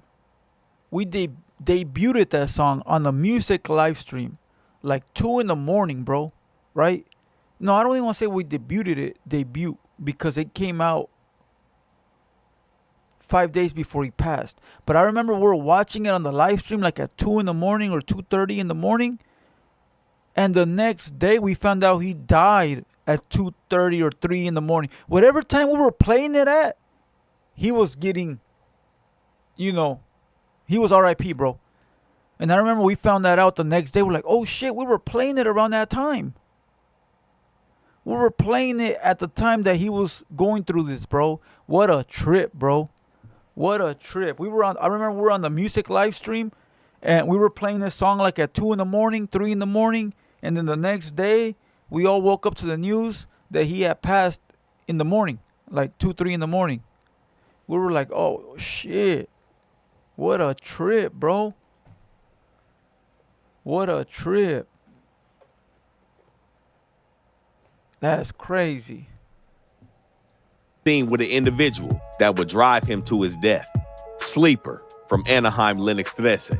Now we have to start on Saturday, March 8th, 2025, in the Lennox 13 neighborhood off Inglewood Avenue and Lennox Boulevard. Sucker Free arrives in a parking lot of Hollywood Nails, across the street from Las Iguanas Bar, a well-known Lennox 13 hangout. He's riding with his girlfriend and another member of Lennox, followed by Sleeper, who's in a white Kia Rio. Sleeper goes on to park the Kia, and an unnamed driver drops off Sucker Free and his girlfriend, Hit the leaving like them button, in come front on. of Hollywood Run up Nails. the likes. Now they begin to drink, and Sucker Free jumps off his night with a string of hit-ups throughout the Lennox neighborhood. He's gone down many blocks, down Inglewood Avenue and Lennox Avenue, striking him and Sleeper's names. Hey, that fool could tag on. That fool could tag. Hey, salute to Supercalifragilistic. He on the East Coast. Salute to the East. Along with other members of Lennox. As Sucker Free and Sleeper get back to the Hollywood Nails parking lot, a group of members of Lennox are outside of the Las Iguanas bar. Everybody's giving a pat down to make sure no guns are entering the bar. And around 1:30 in the morning, Sleeper, Sucker Free, and his girlfriend make their way to Las Iguanas bar. Now, once inside, everything seems cool. Everybody's having a good time. And Lennox 13 is extremely deep inside of Las Iguanas. But everything's not what it seems when it comes to Sucker Free and Sleeper being on this side of town. Even though they're both from Lennox, Sucker Free and Sleeper are living in Arizona. Due to the gun laws in Arizona, it's extremely easy to bring some artillery back to the city of LA and distribute it to multiple neighborhoods in the city. Sucker Free and Sleeper have been trafficking guns to their homies in Lennox and Anaheim to make a couple extra bucks and make sure they homies are equipped to go to war. It's the early morning hours of March 9th, but Sleeper drove Sucker Free and his girl from Arizona back on Friday, March 7th, and they've been staying in the hotel due to Sucker Free's grandmother having a plug on the hotels, and they've been serving guns through their neighborhood. Now, Sleeper is the driver because Sucker Free has a suspended license, and the Kia Rio is registered into his name. And when they arrived at Hollywood Nails, Sleeper was the tail car driving solo because he had the product in his trunk. He's from Anaheim, Lennox, so police in this area may not recognize him, which grants him a safe passage to move guns and ammunition. So as the true purpose of the Arizona crew being revealed in the bar, everybody from Lennox decides to head out to a smoking area on the side of Las Iguanas, and more personal conversations are had. Amongst everybody is an older homie, 44-year-old Miguel Ortiz, who also... Somebody in the chat says blue on blue violence. The streets is a myth. What a horrible way to go out. Pure jealousy. It's because, I mean, to keep it simple and plain, you should be more loyal to your gang than to any outside organization. But some people don't rock like that. Some members are more loyal to a higher power than to their own friends, bro. All right? And if you know what I'm talking about, you know what I'm talking about. And it shouldn't be that way. But we're not going to talk about any of that. You know. But let's watch. also goes by Drifter or Lil Gremlin from Lennox 13. He's also seen enjoying himself. He's had multiple conversations with Sucker Free. Everything seems to be relaxed. Him and Sucker Free have also went outside, checked out the white Kia, and have went back into the bar. But shortly after 4 a.m., after hours of drinking, an argument breaks out between Drifter and Sucker Free. Now everybody's taking notice, but they're somewhat off to the cut by themselves, and they don't really know exactly what's being said. But this is when they see Sucker Free punch Drifter in the face, and they begin to fight. Now what seems to be two separate crews of Lennox inside this bar. Sucker Free and his Arizona crew, along with a couple other homies. In my dreams, I am a Jaritos. Man, everybody hit the like button. Let's get to 300 likes. Come on. Let's get to 300 likes. Let's get to 300 likes. Let's go. And Drifter and everybody from Lennox that he came with. In the middle of the fight, Sucker Free's girlfriend stands up and tries to break him up. When a member of Drifter's crew stands up and tells her to back up, let them fight. After it seems like Sucker Free gets the best of Drifter, they end up being separated. And this is when Sucker Free and his Arizona crew head out the bar. But shortly after, Drifter is seen walking through the bar and making a hand motion, telling other members of Lennox. He looked mad, bro. He looked like he wants revenge. He didn't like that the young homie had laid tips on him, you know. But when you're wrong, you're wrong. You know, we don't know what went on. We were just watching this clip, you know, but sometimes it's better to cool down. To follow him outside. The Arizona crew and one other unnamed member of Lennox has made it to the Kia Rio, but they're being closely followed by Drifter and his crew. Oh shoot, I didn't see that. A Jarritos commercial popped up. Oh, what a trip. What a trip. What a trip. And details begin to emerge with the surveillance footage. The Kia Rio was just out of view, but Drifter is seen tossing a beer bottle and pulling a pistol. Hey, yo, Joseph Ayala, you keep saying that in the chat over and over, bro. Like, come on, bro. Like, you're only repeating what you saw on YouTube. Stop it, bro. Don't be one of them people that just repeats what they hear, bro. You don't know. I don't know. We don't know. Like, come on, homie.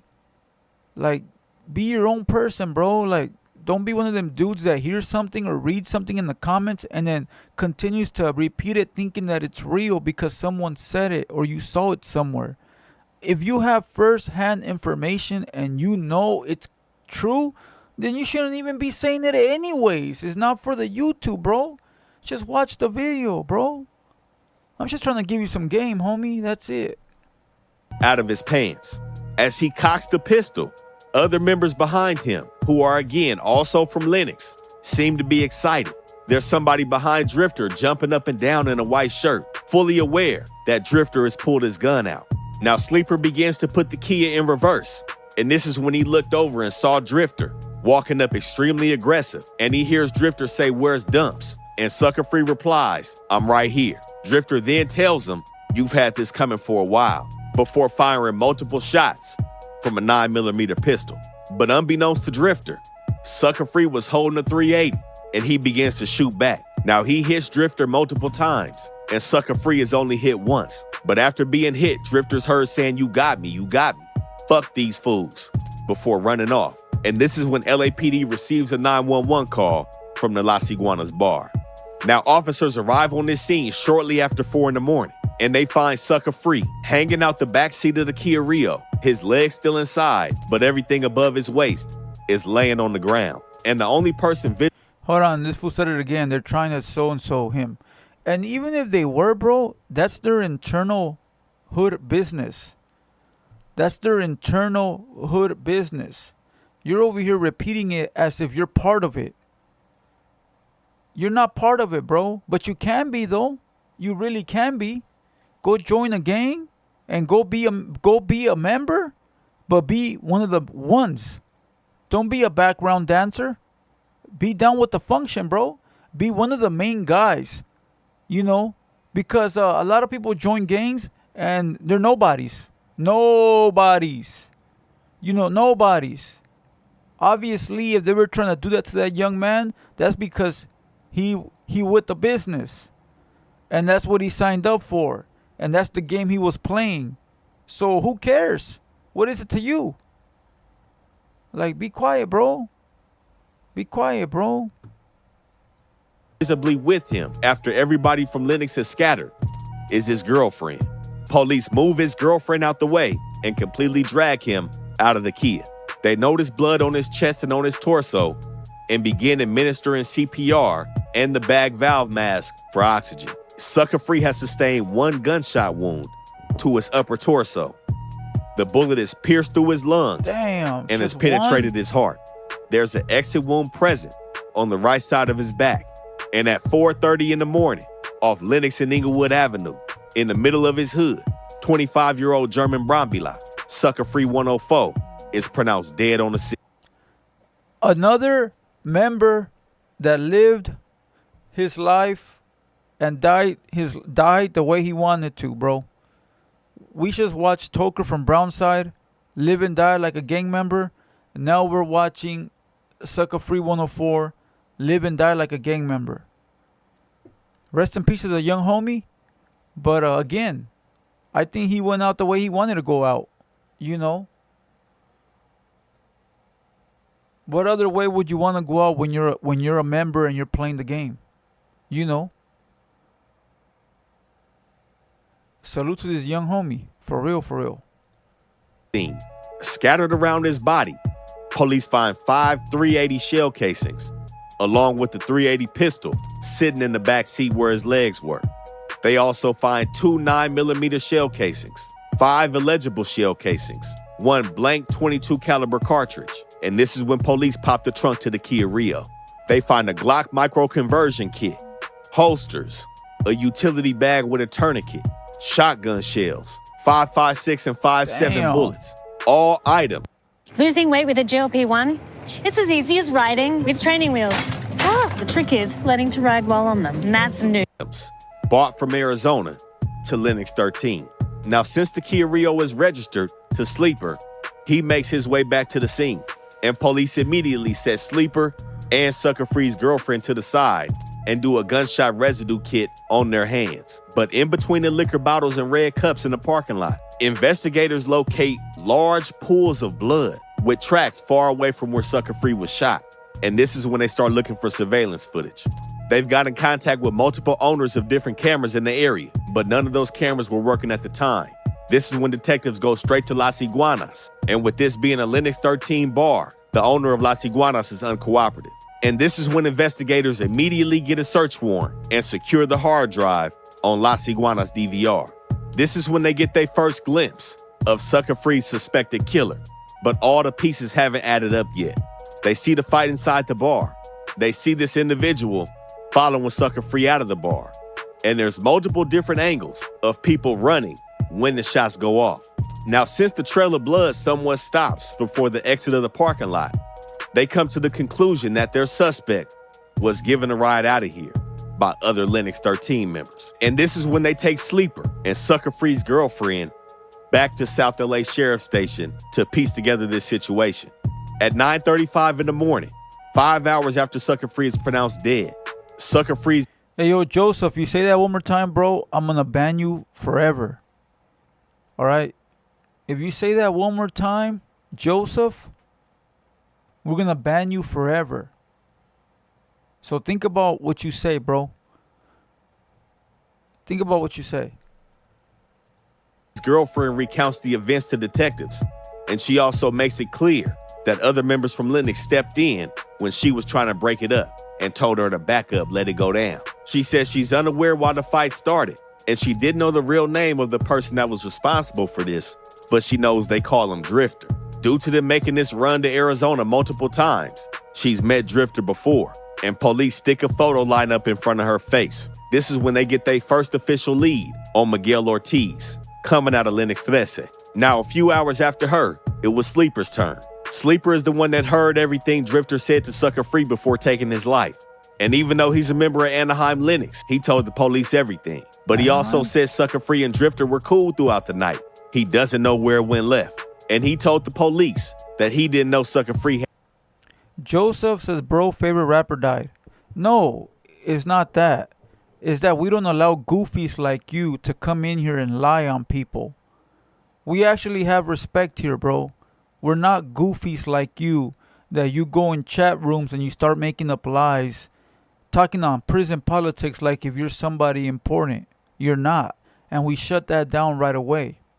So if you continue, once again, we will ban you. I don't care about rappers or these people. It's the fact that we don't allow goofies like you to run fake narratives because you read something in the comments somewhere. You the top of the goofy food chain, bro. You read a comment and you're running around yelling it like you're cool or something. You're weird, bro. That's weird. But you're the type of guy that claims you're a real one. You're a real one. You're a real one in the comment box.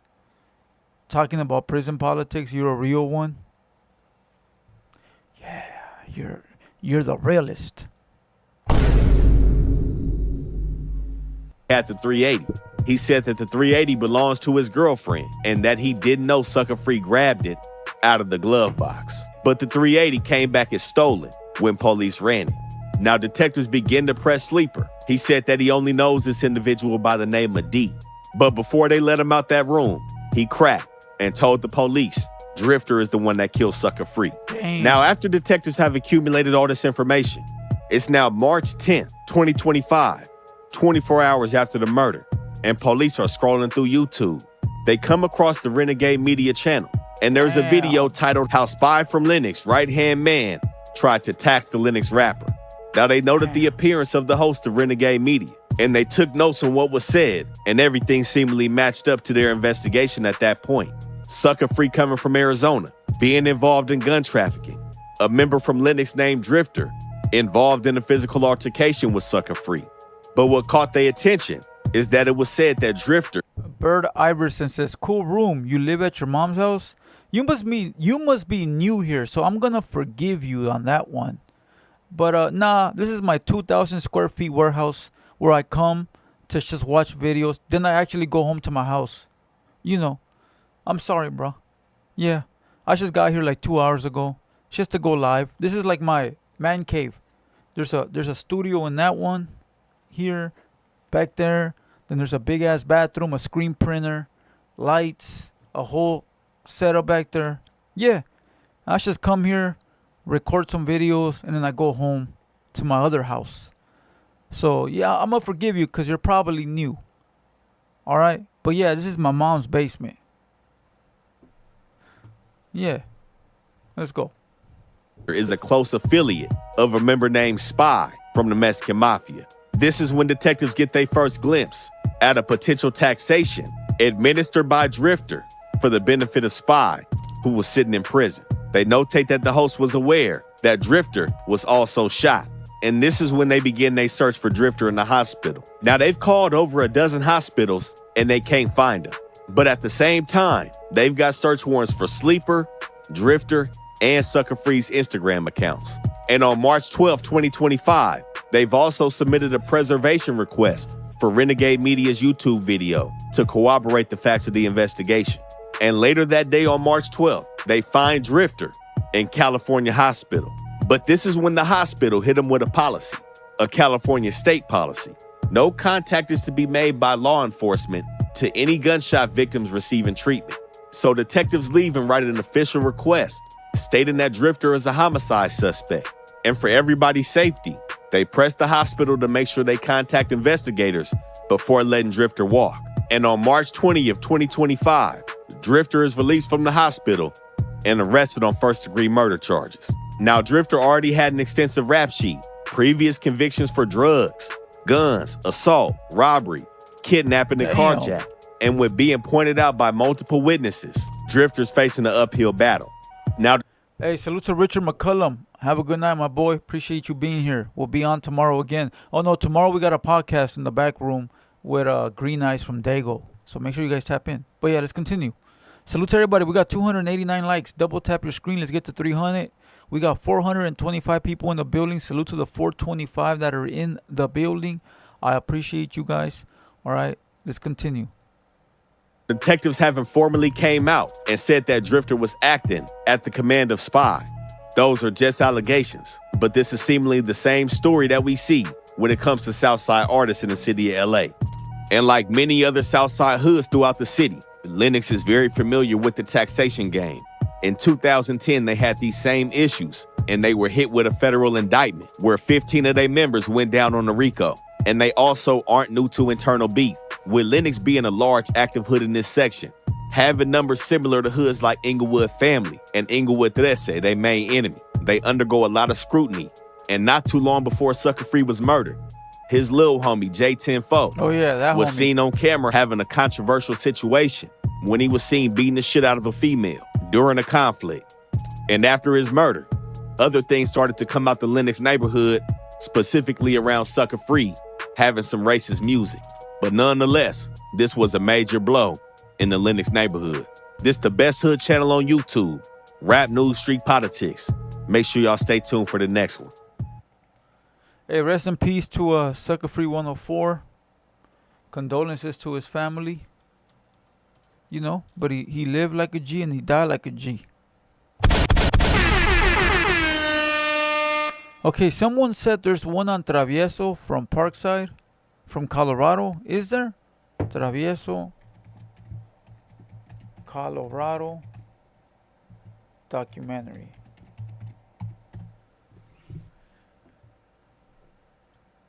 End of sentence 4 years ago. Oh, that's the white boy. What's his name? BD still gets no shout outs from bloggers. What are you talking about? Every blogger done shouted me out. And I've done network with every blogger there is. What is he talking about? People like you are dumb, bro. Get out of here, bro. You know who the first one to shout me out was Duno. What are you talking about, bro? Get the fuck out of here, bro. My content has been on DJ Academics and a bunch of other big platforms. Man, get out of here, bro, before I make you my bitch. Get out of here, bro, before I embarrass you. Let me see.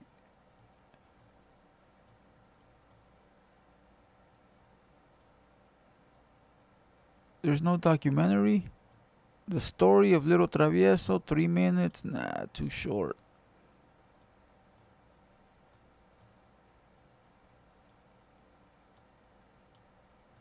Let's watch this.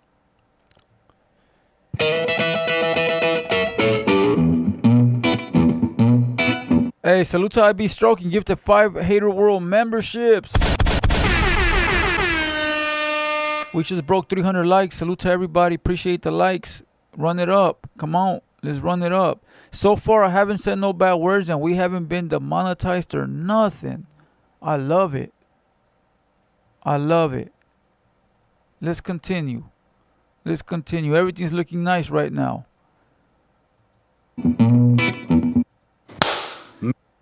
Oh, there's another one right here. Sureño rapper Lil Travieso smoked in Delhi gang war. Let's watch this one and then we'll move on to this one. All right. Hit the like button. Double tap the screen. Double tap the screen. Brandon says, BD Hoodstocks came back 5 times better and is now the top Chicano podcast in social media. How do you feel about this? Top came back 5 times? Well, we don't have to come back none. We've been in the same building for the last, I don't know, 4 or 5 years. Why does somebody have to relocate so much? Number one. Number two, you said top Chicano? He's not even Chicano. What are you talking about? What are your facts? And then you said, where else did you go? In social media. Top podcaster in social media. Says who? Says who?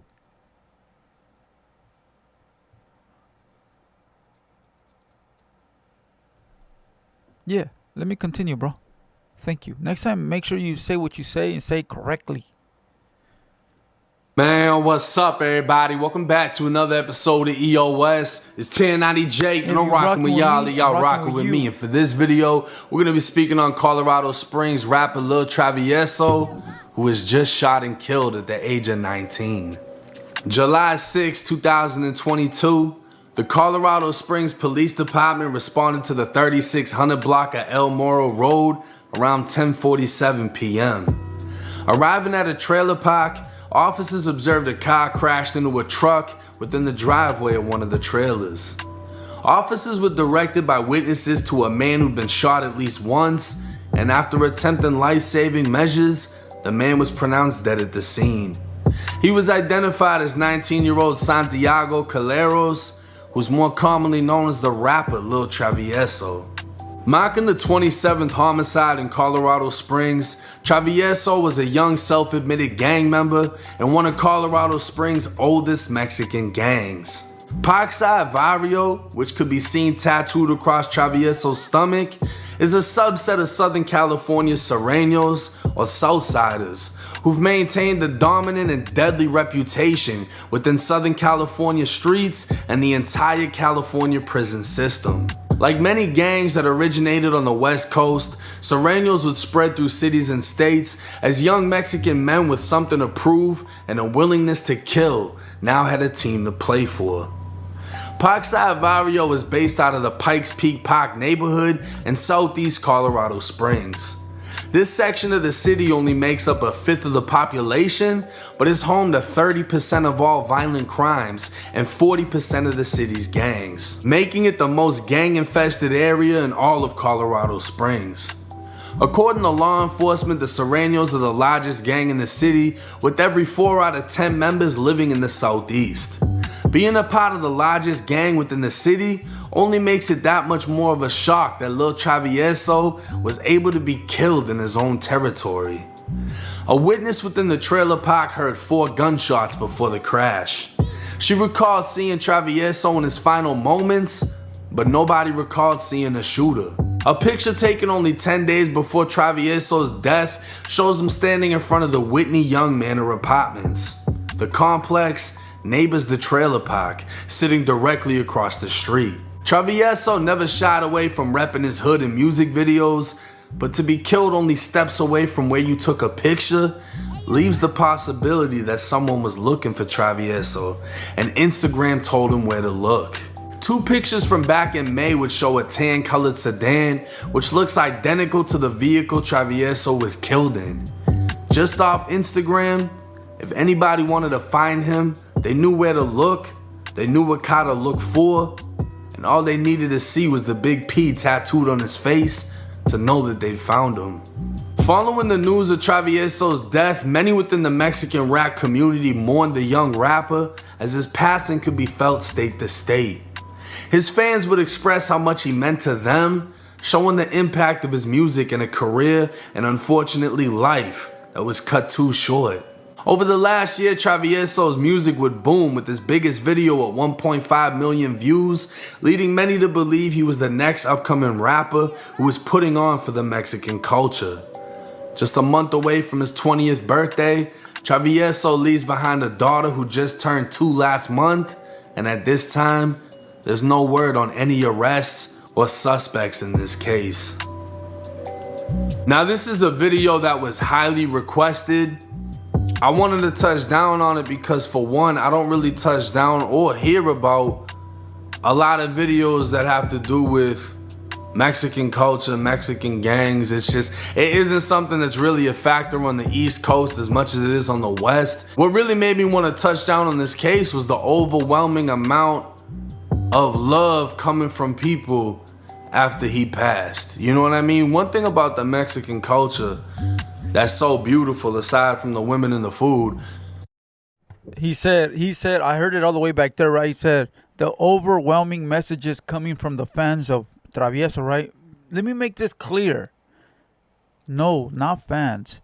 It was some dude named Thrax Gasolina making fake accounts, DMing this white boy, telling him, make a video on Travieso. He'd go make another account. Make a video on Travieso. He'd make another account. Make a video on Travieso. He did about 1,000 accounts. And so the white boy thought, oh shit, this guy must be famous. And he did a video on Little Travieso, not knowing it was some dude named Thrax Gasolina, a super fan, behind all them accounts.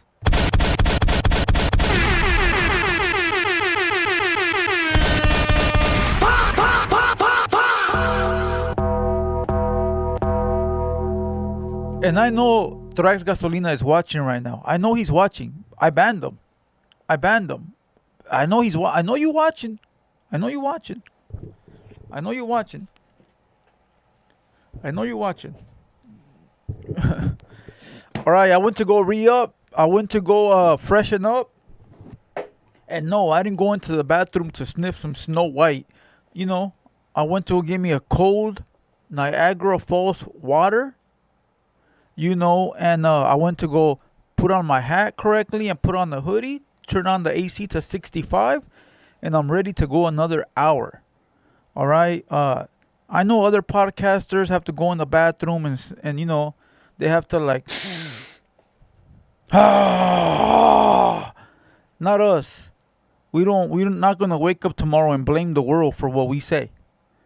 I'm not going to wake up tomorrow and say, hey, Hawila, can you take down the video, fool? Because, we're not going to do none of that. Because we're not going to say nothing out of pocket. Because we're not on here to be gang members. We're on here to watch videos and react. That's it. You know. That's it. But let's continue. Is the fact that there's unity within the Mexican culture itself. Maybe people will see division, this side, that side, south side, north side. But from the outside looking in, especially with me being inside a prison, I seen them come together. I seen them have each other's backs.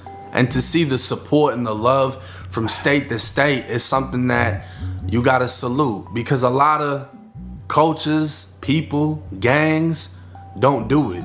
And to see motherfuckers from different places saluting him on being true to who he is, it might have led to his downfall. But homie was doing what the fuck he was doing. And I mean, he was doing it to the fullest extent. But what's sad about it is the fact that he died at only 19 years old. And he leaves behind a 2-year-old little girl. But at the end of the day, that's the reality of gangbanging. That's the life that he lived. Hey, listen, another soldier gone, bro. Another soldier gone, you know, lived the way he wanted to live, a full-blown gang member, and passed a full-blown gang member. Now, look, one thing people need to realize is that this is not a rarity. This is not rare. This happens every day, except we only hear about these certain individuals because they are in the media. The Toker from Brownside, the Travieso, the Sucker Free 104. We hear about these guys because they're in the media, but people like this die every day. Every day there's casualties of homies that live and die 100%, die and live like gang members. It's normal. It happens every day. We all know people like that. These get magnified because they are artists, rappers, entrepreneurs, YouTubers, content creators, whatever it may be. You know, so they get more shine than others. But this happens normally every day, bro. Not to take away from these homies because they're legendary, you know, but it happens every day. You know, it happens every day. He lived it proudly. I don't think he was willing to denounce it. And it really ain't necessary for everybody to be in the comment section like, oh, that's what he gets, oh, this, oh, that. You know, what's understood don't need to be explained. Yeah, but at the end of the day... Yeah, when people make comments like that, like, oh, that's what he gets and blah, blah, blah. Listen, bro, I said this before and I'll say it again. There are certain people, bro, that want to live their life a certain way. If you don't live that way and you got a job and you have the white picket fence, and that's the way you want to live, salute to you, bro. Like, that's what you call life. Is your life. If you're like me and you're a lame YouTuber that doesn't leave the fucking garage and you're afraid to go places, let me be. That's my life. If Travieso is out there banging and knocking shit down, let the homie live. That's his life. Like, you don't got to agree with the way that other people live, bro. Like, you live how you want to live and respect the way that other people live, bro. It ain't for you to fucking criticize or politic or, oh, well, he's fucking stupid. If it was me, I would do it. It's not you, but it can be. If you really want to live that life, go live it. Like, have respect, bro, because you only have one life. It's yours. It belongs to you. You. This is my life, bro. And if I want to sit here all day and do this, let me do it, bro. If you're a level 10 soldier and you want to be out there knocking, go do it, bro. Go do it. That's your shit, cuh. Like, everybody's always quick to cry and complain. Oh, you're not this. Oh, you're not that. Okay, bro. So what? So what is it to you, bro? What is it to you, bro? That's the problem, bro. People are too focused on everybody else instead of focusing on what they got cracking, bro. You know, focus on what you got going on, my boy. And if you want to live a certain type of way, if you want the white picket fence, who am I to judge you, bro? Who am I to judge you? If you want to collect Pokemon cards, who am I to judge you, bro? Do your thing, homie. You know? So that's why when people like pass like this, I don't pass judgment. It is what it is. The homie went out the way he wanted to go out. You know? Some make it, some don't. Some make it, some don't. Some make it, some don't. if you're claiming to be something and you stand on it, you gotta respect that to a certain extent, right? Now, there obviously wasn't that much information to pull out of this case. I'm not gonna get into the rumors, and I'm damn sure not gonna get into who's dissing him just to give them attention. It's unnecessary. But I am gonna have his GoFundMe in the comment section. Y'all gonna bitch and complain, why would we donate to his GoFundMe? He's got a daughter he left behind, his funeral expenses. Maybe you feel like just doing something nice. Maybe you don't give a fuck. I personally don't if you don't feel like fucking donating. I just put it there just because, but hey, it's 1090 Jake. Rest in peace to the homie. I'm rocking with y'all rocking with me. Till next time. Hey, salute to 90 Jake, fool. He a cool people. He cool people. You know, we keep in contact via DM from time to time. And, you know, he a real one, for real. So salute to him.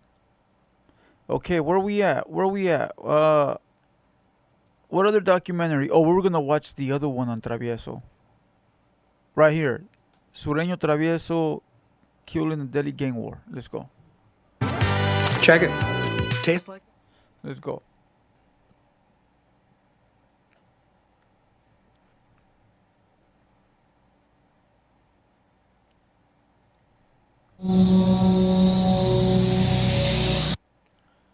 Little Travieso's baby mother. Why is she doing interviews 8 days ago?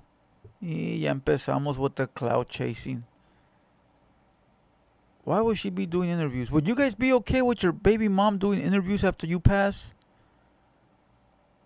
Would you guys? Let's watch that next. You know what? Let's watch that first.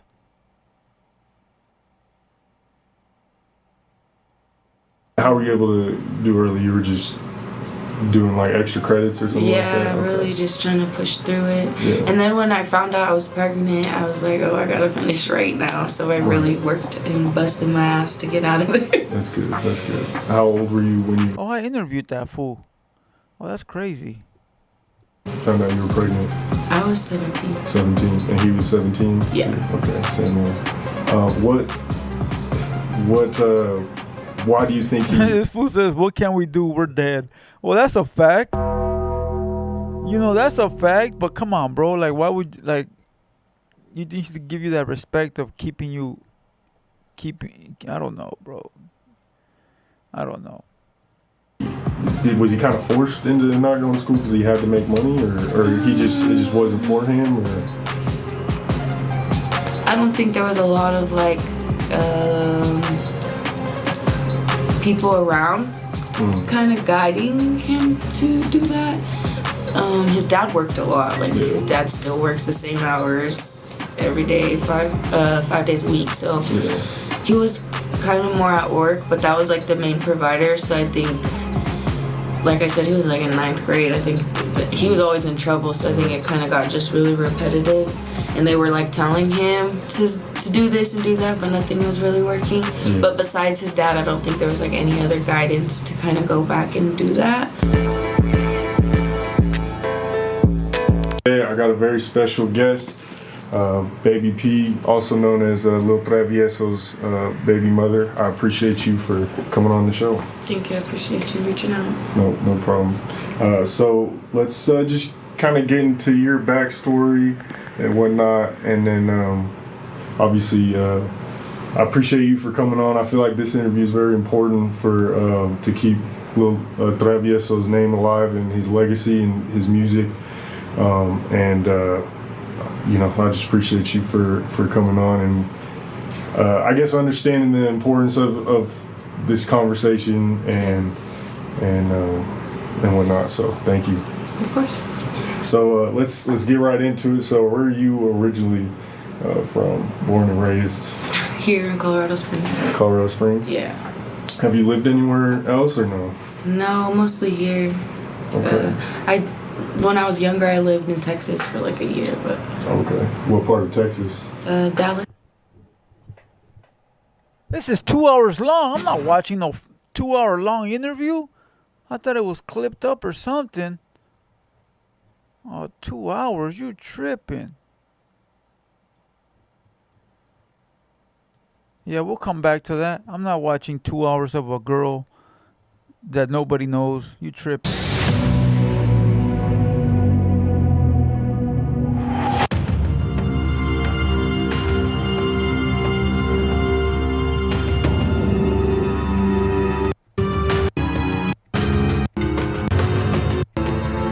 Before I start this video, I just want to let all my supporters know that I just created a new Patreon. Just because you showed your face, I don't want to watch it no more. Well, I'll be uploading uncut versions of my videos and documentaries. So if you want to support this channel, make sure you subscribe to my Patreon. I'll add the link in the description. For a legal hand to form your Bro, it's a Travieso video, not a you video. Why are you in the video, bro? Who are you? Who are you? Who is this guy, bro? Man, get out of here, homie. Let's get to this video. Cállese, güey. Today, we're going to the city of Colorado Springs in the state of Colorado. California gang members migrated and spread it all through United States. Bloods, Crips, Sureños, and Norteños are heavily in the state of Colorado since the 90s. The Norteños and Sureños been at war in Colorado for years now. The Sureños outnumber the Norteños by far. There are also a lot of Latino gangs who bang Blood and Crip. Some of the Sureños in the city of Colorado Springs beef with Crips also. Colorado also has their own rap scene, mostly Mexican rappers coming out of cities like Denver and Colorado Springs. Little Travieso was a Sureño rapper from Colorado Springs who quickly rose to success in the rap scene.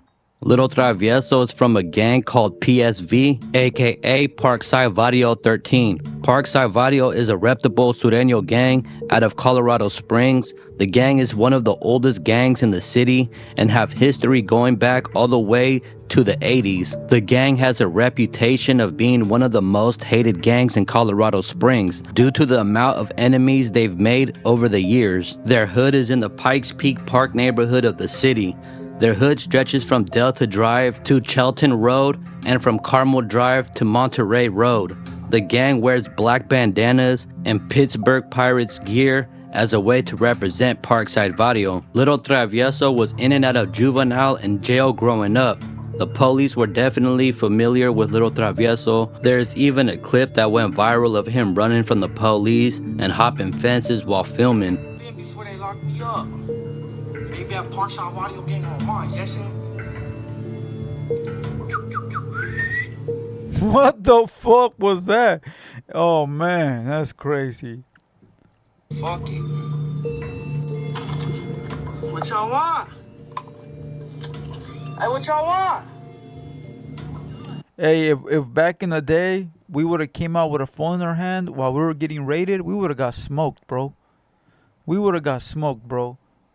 We would have got smoked. If we ever would have came out with a phone while we were getting raided and we were being surrounded, the cops would have smoked us.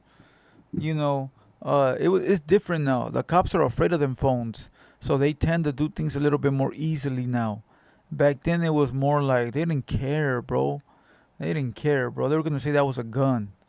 You know, they said they were gonna, you know, they would say that was a gun, and they would knock you down, bro, straight up.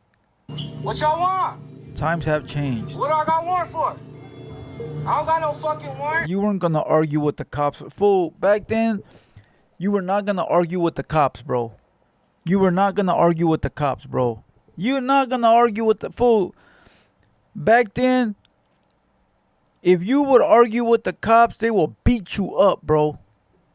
They will beat you up, bro. A lot of these youngsters get away with that shit now because the phones, the recording. But back then, bro, the cops will tear you a new a-hole, bro. I ain't got no fucking warrant. Hey, you better move. Park, gang. Bitch, fuck these motherfuckers. I'm out this motherfucker. Y'all so from the set, but all of these snitches making me feel like I'm a vet. Bond posted it. You know what I mean? My dog right here. What's up, man? Yeah, I really make those. Scrape with your block in the low-low. Ride with a biggie. What's up, motherfucker? Let me tell you, bro. I'm fucking calling this motherfucker. He's fucking one of them. What's up, Travieso? You didn't think we was gonna come get you or what? Nah, I knew you was coming. Look.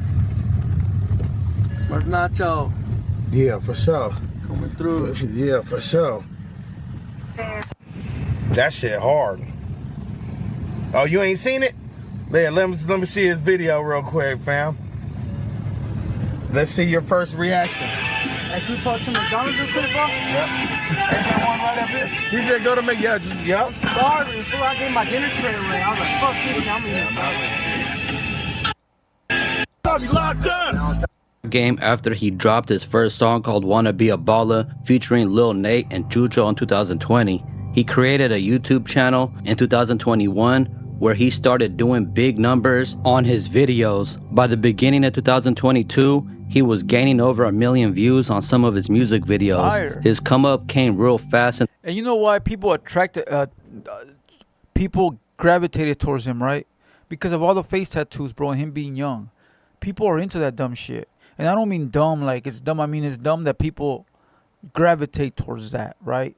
Salute to the youngster, you know? He was doing his shit. But I've noticed after doing a lot of content, people gravitate towards youngsters with a sad story. You know what I mean? And he a youngster, sad story, got the face tattoos, and a lot of people that see that content, for some reason, bro, they, you know, so that's why he had like all them views and all them fans was because of that. He was young, had all the face tattoos, you know, crazy story, boom, type ish, you know, straight up. The rap scene, linking with other known Mexican rappers like Swifty Blue and Money Sign Suede from California. Little Travieso and his gang were beefing hard with the Nortes and the Rollin' 60s Crips from the Colorado Springs area. They also beef with a Sureño gang called Los Flamingos 13 and a blood... Los Flamingos? Fly, pelican, fly! Pelican, fly!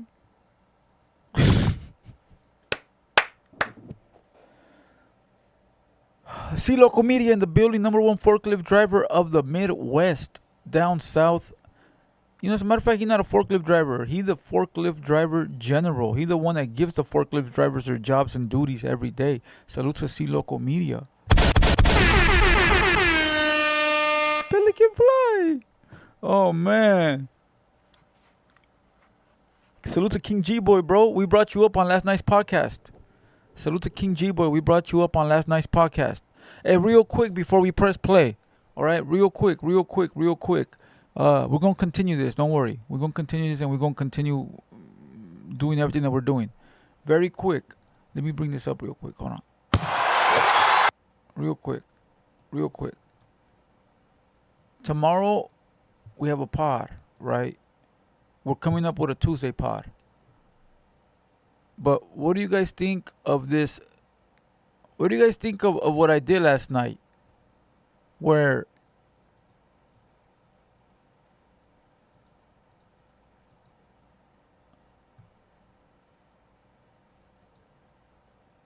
what do you guys think of this setup? And I was up there in the little box. And then I was also here. Boom. We'll talk about it towards the end because we have a Tuesday show that I'm trying to put together.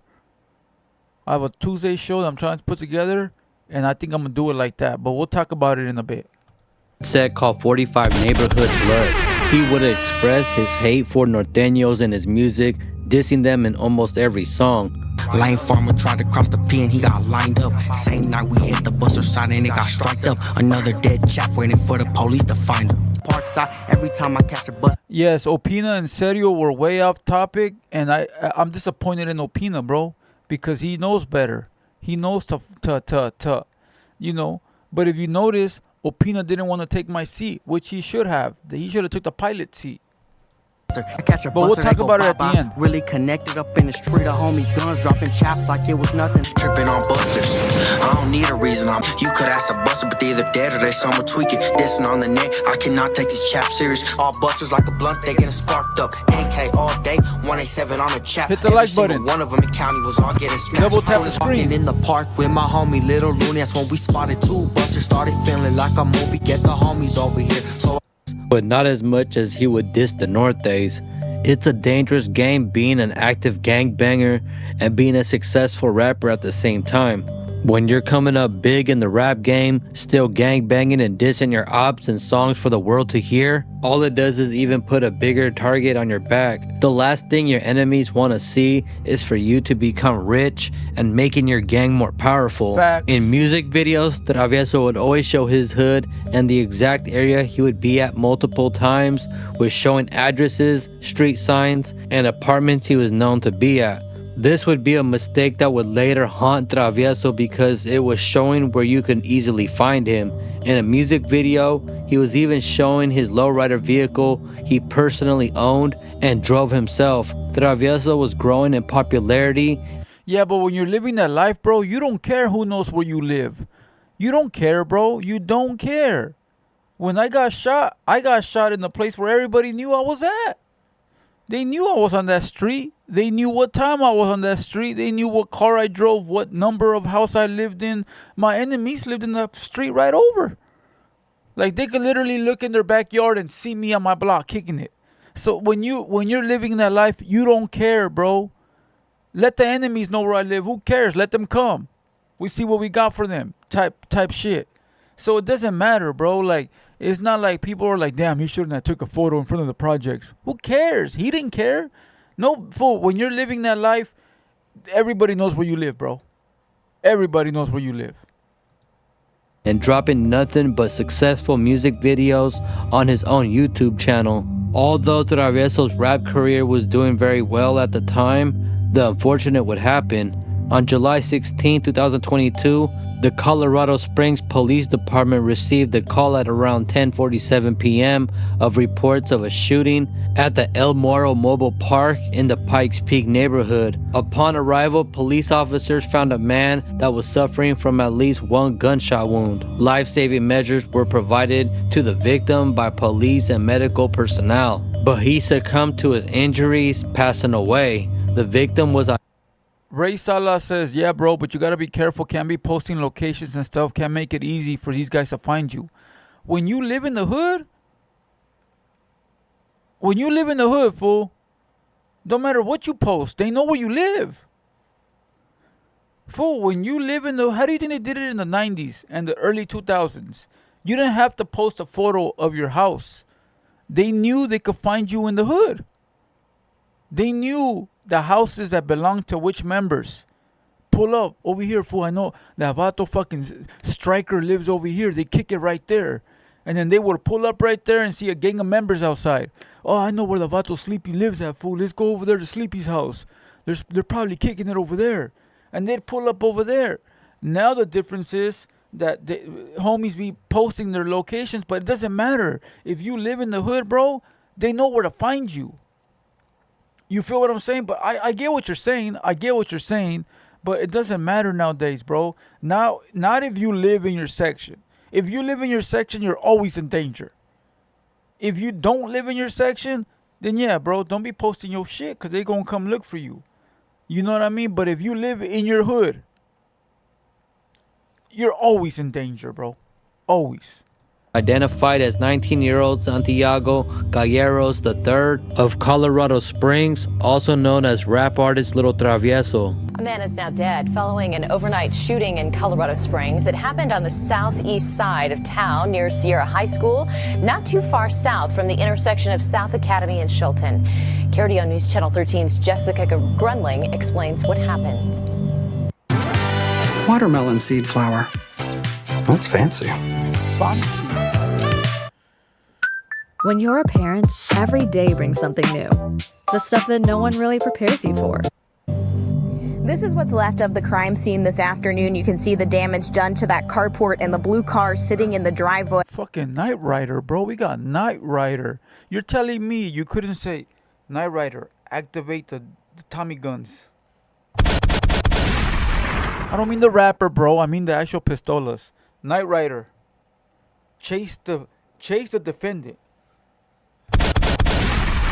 Man, come on, fool. You had Knight Rider right there and you couldn't get Knight Rider to do something. Man, these youngsters. I'm telling you. Hey, salute to everybody in the chat. Hit the like button. We alive in full effect. We in the building. We right here by ourselves. Let's talk about it podcast episode 65, 66. I don't know. Okay. Everybody hit the like button. We're at 350 likes. Salute to the moderators that are in the building. Salute to everybody that's here. None but love and respect. Let's continue. Neighbors say that's where the victim crashed his car after being shot. The owner of this truck had a rude awakening Thursday morning. He didn't speak on camera, but says around 11 o'clock last night he heard multiple gunshots and then a crash outside his house. His neighbor is the one who called 911. She didn't want to show her face on camera. I just hear 4 shots, and later than that, I just hear the splash with the truck, the white truck, and then we just came outside and we see that guy there, and we just called to the 911. She says it took a few minutes for police to get there and waited with the man until they did. We turned off the car. We don't want to see something explode from the front. According to Colorado Springs police, they found the man still alive with at least 1 gunshot wound. Paramedics tried to get the man stable, but he did not survive his injuries. Yeah, at the moment, I was really scared because I never see a person like that. Investigators say they will release more information once the crime scene is processed. At this time, no arrests have been made. Till this day, the murder is unsolved, and the law enforcement agencies offering a reward up to $10,000 for anonymous information leading. I don't think they'll find who did it. These little towns, bro, are very dumb. I'm sorry, bro, but these little towns don't deal with big city crime. You know what I mean? Like when you're talking about like LA County, Texas, New York, Miami, they deal with like big crimes, bro. They got like sections of like organized police groups that deal with this. But when it comes to little towns like this, they don't have experienced policemen that know how to investigate crimes like that. So most of the time they don't do their due diligence correctly, in which it should be very easy. It should be very easy. Find out who the enemy is and fool. Listen, I lived in a small town and we got away with so much stuff that I always sat there and wondered, like, how the fuck did that happen? Like, if I was back down over there in LA or IE, we would all been raided already. But it was because a lot of the police is very inexperienced, bro. You know, so sometimes that works for you. You know, so whoever these people are that did this, they're never gonna get caught. They got away with it. They got a body. You know, and you can't like be mad, bro. They're playing the game as well. I'm sure that Travieso's homies also got their payback over there. You know, I can guarantee you that Travieso's people did what they had to do too. You know, body for a body. Into an arrest of anyone responsible for the crime. It was noticed that Travieso was shot and killed in his own hood, in an area he would always show on his Instagram and on music videos. He was also killed in his own lowrider vehicle he was always showing in pictures and music videos. It is said and believed that allegedly the Norte gang that he and his gang was beefing with is who caught him lacking. Some say it wasn't even the Norte gang that got Travieso, and it was another gang from Colorado Springs. Lil Travieso leaves a 2-year-old daughter and a promising rap career behind.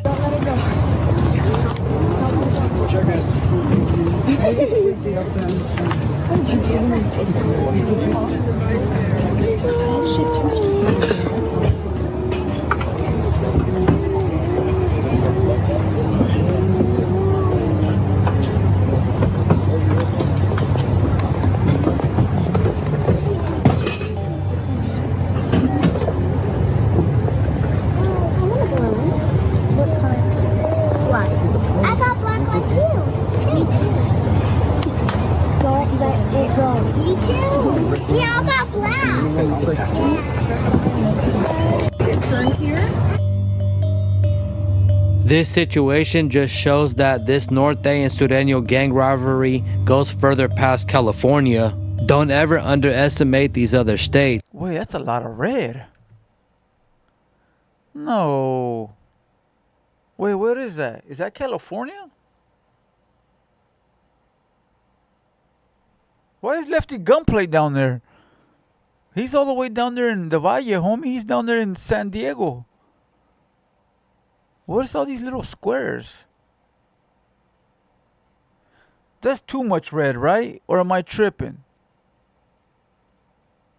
They got... Well, you know what? Northern Cali is super big. They got... But it's a lot of dead space up there.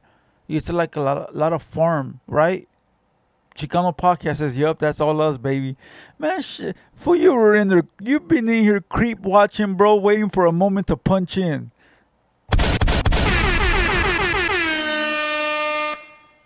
Lefties in the centro, right? No, but okay, so I think they do got a lot of territory, but a lot of it is empty, right? And I don't mean empty like I mean not populated. They got a lot of farmlands, right? I don't mean that in disrespect, fool. I really mean that like trying to gain some knowledge here, you know, right? But one thing they are missing, right? One thing they are missing is a bunch of blue dots everywhere for the little sections, you know, for the little sections of, or the little pockets of upstate Southsiders. As a matter of fact, let me take a picture of this and I'm gonna remake it right now in Photoshop. All right. Who wants me to remake it officially? I could remake it, bro, and add a bunch of blue dots everywhere. Nah, we're not gonna do that to Pocho One. We're gonna get him. We're gonna let him have his shine right now. We're gonna let him have this one. We're gonna let him have this one. Chicano Podcast says not many anymore. They lost. Ooh, what are you talking about?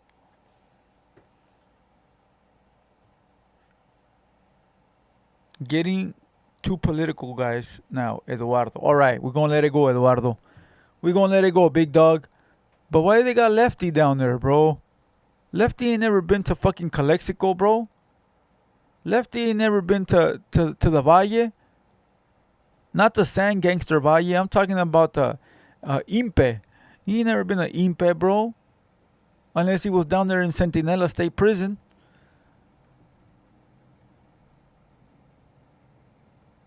And they should have an X over this kid. He got smoked already. You know?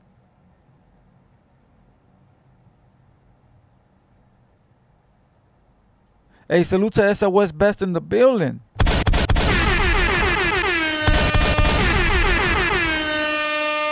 Hey, salute to everybody that's here. Make sure you guys hit that like button. Make sure you guys subscribe to the platform.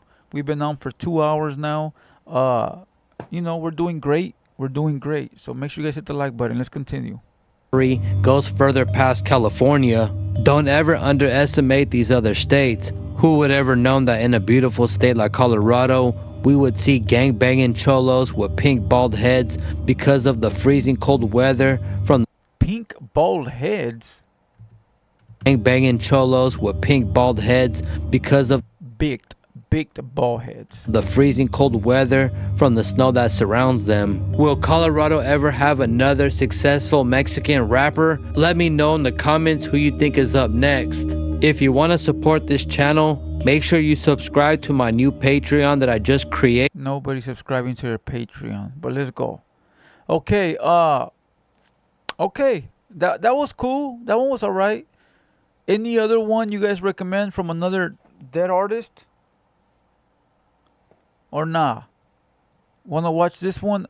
The insane beef between norteño versus sureño rappers. Oh, look at Blue Devil made it. Boom. Oh, Sway. We didn't watch a Sway documentary. Let's go watch a Sway documentary. Sway documentary.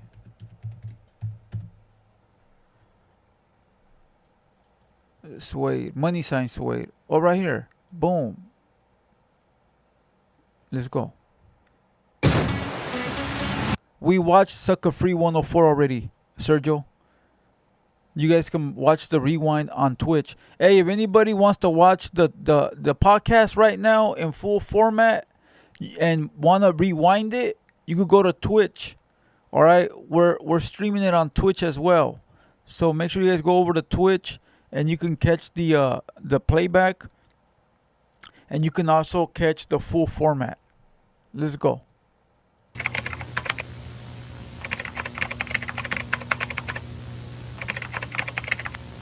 It was 9:55 p.m. on April 25th, 2023, inside the Correctional Training Facility in Soledad, California. The nightly count had just begun. One inmate did not answer. At first, the silence seemed harmless. Just another tired kid maybe dozing off after another long day behind concrete and steel. But something in that quiet felt heavier. Officers moved fast through the housing unit. Boots echoed off metal stairs. Flashlights cut through the dim glow. When they reached the shower section, the water was still running, and there, on the cold tile floor, lay 22-year-old Jaime Brugada Valdez. Deep wounds to his neck, blood mixing with the water still flowing from the faucet, his body still warm, eyes half open. Medical staff rushed in. They worked fast, pressing gauze against the wounds, calling codes over the radio. They fought hard, but the injuries were too severe. He was pronounced dead minutes later inside the prison's medical unit. Most of the world knew him as Money Sign Suede, the Atlantic Records artist from Huntington Park, whose melodic street anthems had been climbing charts just months earlier. He had signed the deal every kid from the hood dreams about. He had dropped his debut album, Parkside Baby, on September 22nd, 2022. He had stood in the studio with Ty Dolla, Dollar IG, and felt for one shining moment like the whole world was finally opening its arms to him and his family. He had built a loyal following that saw him as more than a rapper. They saw him as the voice of their block, the kid who was supposed to make it out and pull his entire family with him. But behind the rising fame was a young man who had already sensed the ending coming. Weeks before he walked into Soledad. Do you guys think he would have been on that Kendrick Lamar album if he wouldn't have passed?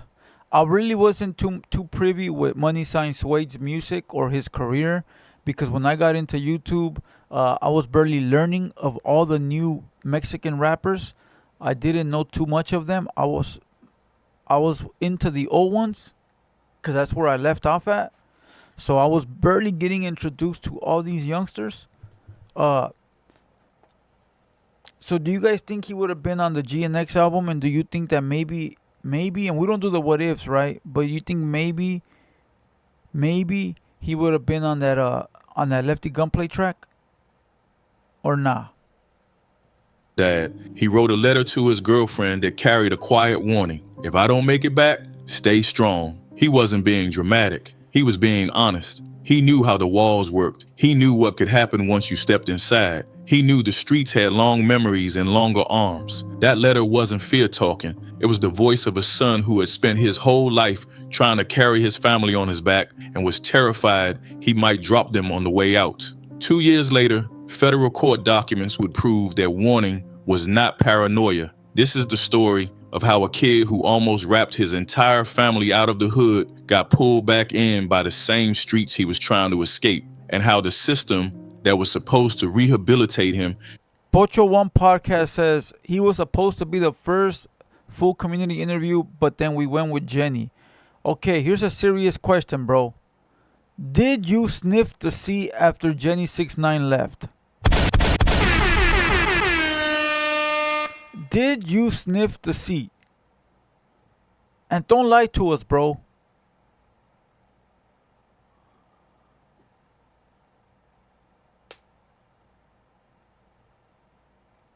Don't lie to us, bro. Became the place where every dream died. It is a story about a mother's sacrifice, a son's love, the crushing weight of being the one who was supposed to save everyone, and the invisible walls that refused to let some people leave. Jaime Brugada Valdez was born on August 7th, 2000 in Montebello, California. By the time he turned 10, the family had moved to Huntington Park, a dense working-class neighborhood just south of Los Angeles, where economic pressure and street culture shaped daily life like gravity itself. The house was always crowded. 5 sisters, nieces, nephews, cousins, all under one roof. Space was limited. Responsibilities came early. Privacy was a luxury no one could afford. Beds were shared. Meals were loud and fast. Every single dollar mattered more than words could ever express. His mother worked long hours in low-paying jobs, cleaning houses, working retail, whatever paid the bills. She was the backbone, the one who made sure everyone ate and had clothes on their backs. She came home exhausted, feet swollen, shoulders slumped, but still cooked dinner and asked about everyone's day with a tired smile that broke Jaime's heart every time he saw it. His father was largely absent, a ghost in the family story who left a hole that Jaime felt every single day. From a young age, Jaime understood the weight his mother carried. He watched her come home after 12-hour shifts, collapse on the couch, and still wake up the next morning to do it all over again. Something inside him hardened. He didn't want her to keep fighting alone. He promised himself he would be the one to change everything. That promise became the fire that never went out. While other teenagers were focused on school dances, video games, and weekend parties, Jaime was already looking for ways to help. At 14, he dropped out of regular high school and started working This one's boring. Am I tripping or is this one boring? This guy's boring, bro. This one's boring, bro. Let's go to a different Money Sign Suede one. Let's go to this one, American Gang Wars.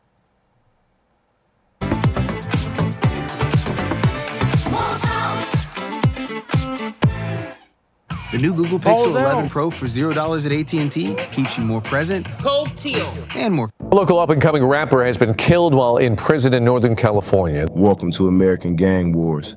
Today we're tapping into the streets of LA, and we're gonna be talking about the young LA rapper, Money Sign Suede, who was greenlit by the Mexican Mafia and killed in prison. Now, Money Sign Suede was born Jamie Valdez on August 7, 2000. Money Sign was an up-and-coming rapper from the Huntington Park area who was generating a massive buzz in LA. Now, the Huntington Park area is mainly run by two predominantly Hispanic gangs, Florencia 13 and the Huntington Park Locos. These are two Sureño gangs that fall under the 13, which is the dangerous prison gang, the Mexican Mafia, better known as La M. Although Money Sign grew up in this area, he was never a member of any gang, but he was known to affiliate with different gang members. Money Sign Suede started to make a name for himself around 2019. Not long after this, Money Sign would drop one of his biggest records to date, at the time called Back to the Bag. But I know Angel ain't no saint. Came out of Connie, planned to lick the next day. But everything would come to a screeching halt 2 months later when Money Sign was arrested for Grand Theft Auto, and he will be sent to jail for the first time. But although locked up, his popularity would still grow. And by 2020, his song Back to the Bag would hit over 1 million views on YouTube. But by June 2021, Money Sign was released on a 3-year supervision, which meant he was only limited to a 50-mile radius from his home. And if he violated that, he would be sent back to jail. Now, even with these limitations in place, Money Sign will continue to grow in popularity. Eventually, he will be signed to Atlantic Records, who will give him the financial backing that he needed. And by 2022, he would drop multiple projects, which included Parkside Baby, Grimy Park, and many others. And at this point, Money Sign was a bona fide star in the city and was not slowing down anytime soon. But also that same year, Money Sign will be arrested on 2 counts of firearm possession in Riverside County. These charges right here would violate his parole, and this would lead to him serving a 32-month sentence in prison. But before turning himself in for his 32-month sentence, he will record himself hours beforehand. For me, I'm gonna have to turn myself in next week to go state prison. Yeah, I'll be back though. I'm about to literally go in a couple hours, huh?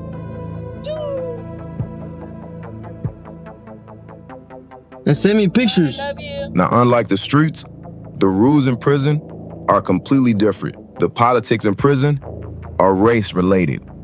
The blacks run with the blacks, the whites run with the whites, the Mexicans run with the Mexicans, and the various other races that don't fit in with the majority are considered the others. But each race has a different structure and operate by a different set of rules. But the Mexican gangs from Southern California operate under one umbrella, and that's the Mexican Mafia. No matter if you are on the streets and you are at war with another Mexican gang, once you touch down in that prison system, all of that ends. Now, the Mexican Mafia is one of the oldest and most dangerous prison gangs to exist in all of California.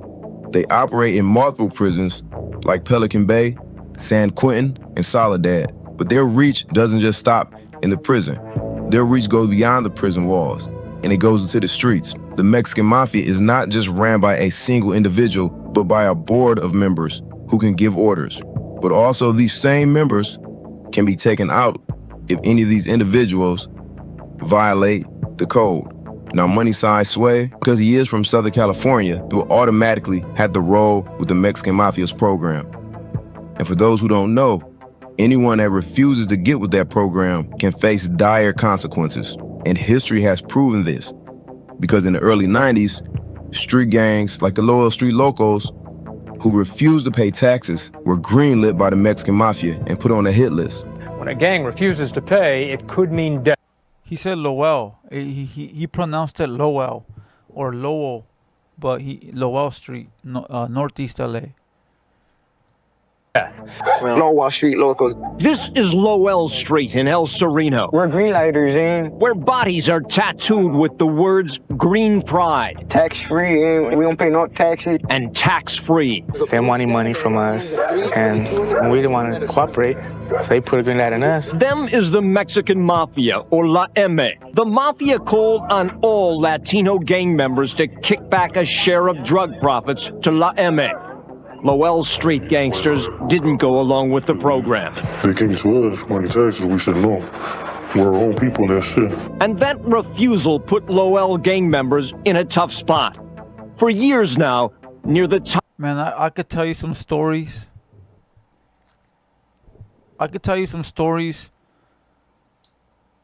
But I better not. You know. I knew a guy from there. But I better not. Blue Devil don't know nothing about this. Never knows time. You know my brother-in-law is from Lowell Street. Shut the fuck up, bro. Stupid people like you. You know what? Ban this fucking retard. If I were to tell you some shit right now, you wouldn't believe me. Get this fool out of here. See, people like you talk just to talk, bro. What is... Listen, bro. Listen, bro. Let me give you some advice. Stop talking, bro. Stop talking, bro. Stop talking, bro. Fucking shut the fuck up, bro. Shut your mouth.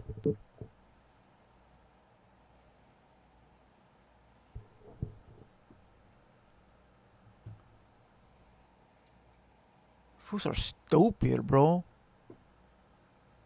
People, that's how you know they're... Listen, bro. That's how you know they're not real, bro. And when I mean real, I mean like... You know how these dudes claim to be righteous individuals from like this gangs and... Bro, if you was a real homie, you wouldn't be talking out your ass, bro. Okay? You would know. You would know that people... It's such a small community, bro. Southern California.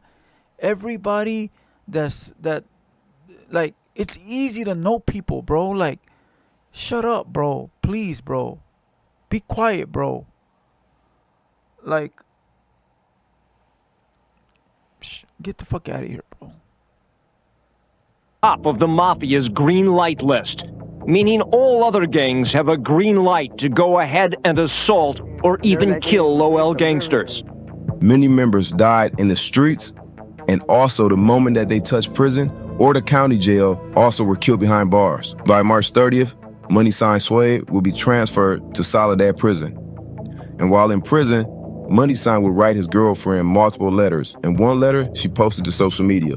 And in his letter, Money Sign stated, "I ain't gonna lie to you, I'm stressed the fuck out. As of right now, my people say I'm good. But anything can still happen. It's still a cold game. And all I can do is hope and wish and pray for the best. I should be good, but the hate is real." Then he goes on to say, "I can't wait to see you. Just in case I don't make it, I'll be waiting for you up there. I hate to say that, but they really don't want to see me win. What am I supposed to do? I want to know. All I know is stay strong and stay solid till I'm gone. but it's like that might be the end of me. I don't know. So as you can see, Money Sign was dealing with a lot behind those walls, obviously having issues with other inmates. And sadly, those chilling words would come true. Rumors started to spread that Money Sign refused the program. Now, programming can be a range of things. He could have been asked to pay taxes. He could have been asked to assault somebody. He could have been asked to hide contraband. He could have been even asked simply to stop speaking on prison politics over the phone or in letters. But whatever he was asked, he refused.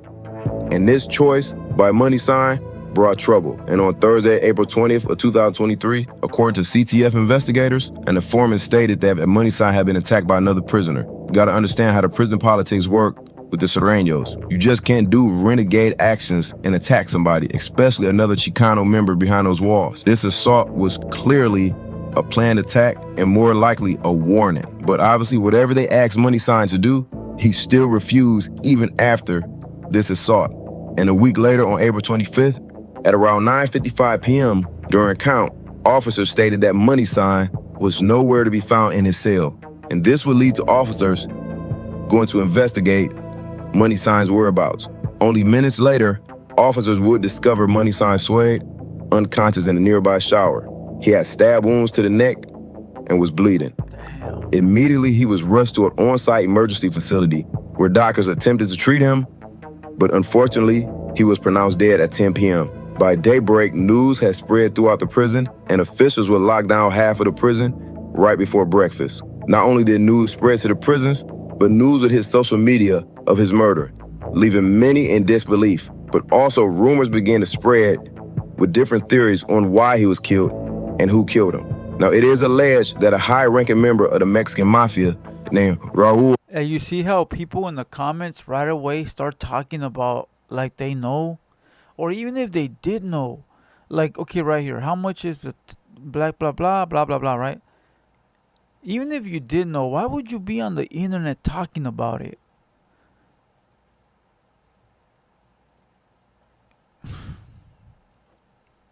Killed him. Now, it is alleged that a high-ranking member of the Mexican mafia named Raul Molina, who is currently housed in Corcoran State Prison, allegedly he gave this order and the mission was carried out.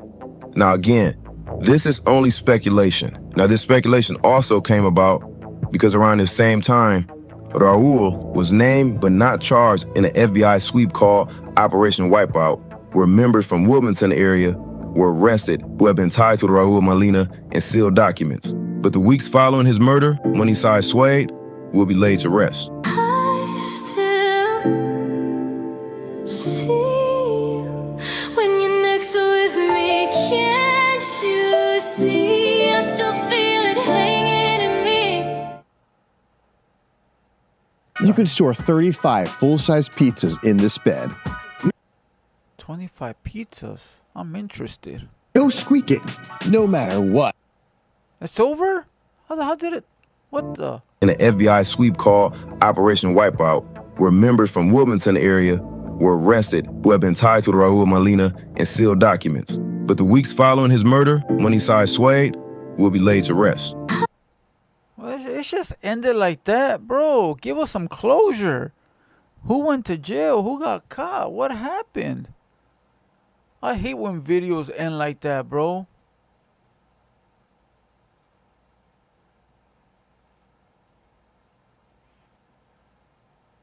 Wow. That's crazy.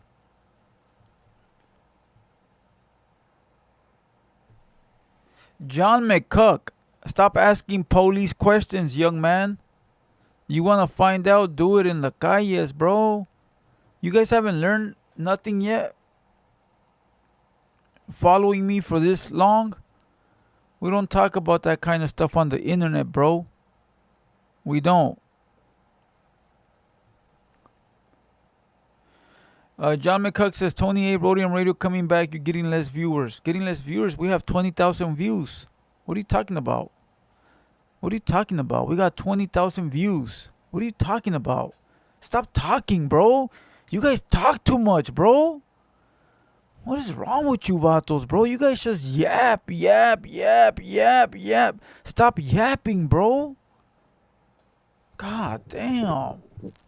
You fools are worse than... Bro, not even females are like that. You guys are worse than kids, homie. Alright, let's move on. Let's move on.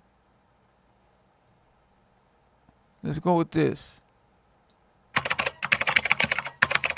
This fool goes, that's it? Well, I don't know. Your favorite podcast did 20,000 last night on their comeback episode with 20 people in the building, and it's just me by myself. Yeah.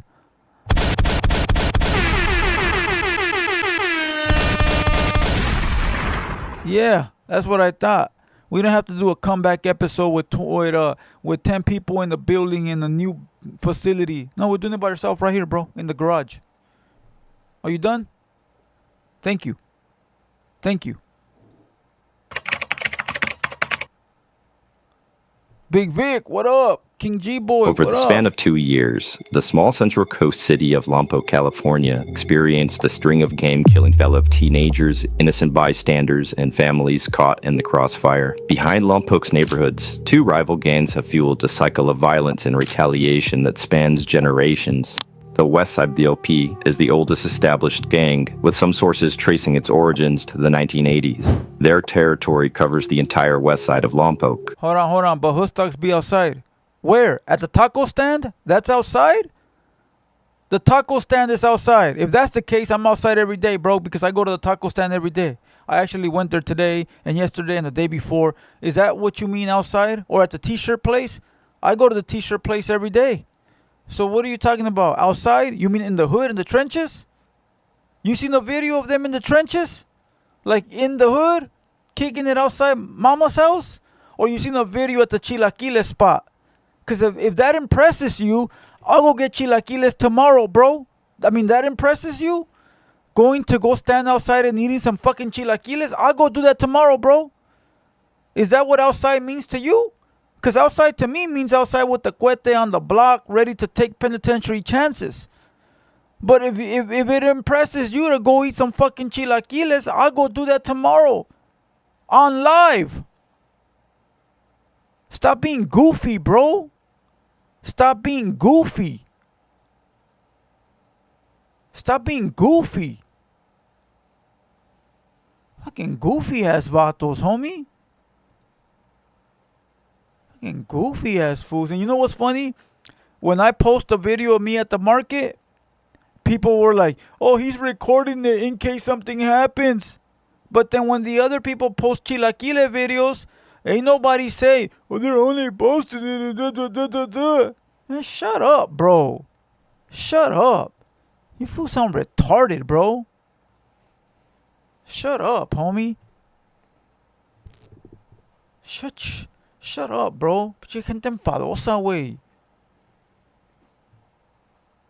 Fucking guy. Go to sleep, bro. In the 1990s, the South Side Local Thez gang formed on Lompoc's east At side. Big Dog status, Historically, 213K minus $10. Ducky can't even order tacos in Spanish. From King Taco rolling on the floor laughing, rolling on the floor laughing. Deme 5 tacos de carne de perro, por favor. ¿Ok? Échale todo, señora. Tacos de perro.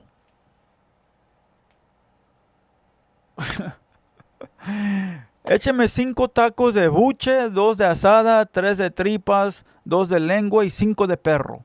Y 3 para llevar, para el pendejo del internet. Come on, man, let's go. the 2 gangs have been each other's main enemy. The 400 block of North M Street is considered the heart of the OP's hood.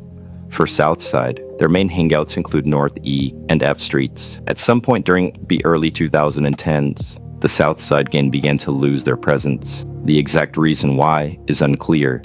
However, a Reddit user by the name of Satanic Mannequin stated, back in May 2011, 4 main heads from Locotes got locked up and put away for all jumping the Westsider. They caught Swithing walking through their neighborhood and beat him with shovels and a meat grinder, leaving him for dead. And to this day is not all there. That fool sounds boring too, bro. That fool sounds boring too. Alright? That fool sounds boring too. We gotta... the guy that's narrating the video, he's gotta have a dope voice in order for the documentary to be good, bro. Duarte versus Monrovia. Let's go listen to this one. Know when your contacts are ready to move. Zillow Pro helps you turn insight into action. Zillow Pro. Meet them where they are. Hey, Pocho One Podcast says the so-and-so community fell off. A long time ago, fool. A long time ago. Nobody cares. They got like 10 fans over there.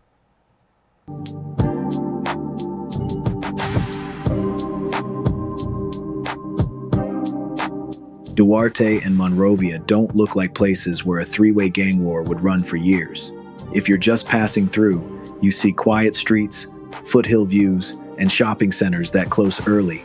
But people who actually live there will tell you the tension has been real for a long time. And once it turned violent, it stayed violent. This episode focuses on 3 crews who've been colliding for years in and around these 2 cities. The Do-Rock Crips, Monrovia, Nuevo Barrio, and Eastside Duarte 13. I'm not going to run through every rumor or every I heard story. We're sticking to the cases we can actually back up. Do-Rock Crips have been active in the San Gabriel Valley for decades. Hold on. Derek Rivers says, can you explain in detail of being willing to take these penitentiary chances? Don't worry, I'm not the feds. I don't care if you are or you're not. This is common sense. When people say outside, that means you're out there in the hood, bro, with the homies, ready to get active. That's what outside means, bro. All right? In the trenches, in your barrio, in the enemy territory, with a gun, with a knife, with some crack rocks in your pocket, bro. Ready to go pull a lick, pull a fucking, a jack move. That's what being outside means. Being outside does not mean going to go get food, bro. Being outside does not mean doing a fucking a food vlog. That's not what being outside is, bro. That's just you enjoying life. Oh, I'm going to go to the fucking restaurant. That's you enjoying life. And I'm not trying to advocate for this, bro. But people are always in the comments talking about, you're not outside. Bro, of course I'm not outside, bro. Of course. I already was outside for 20-something years. I done survived the streets. Now I'm enjoying my life.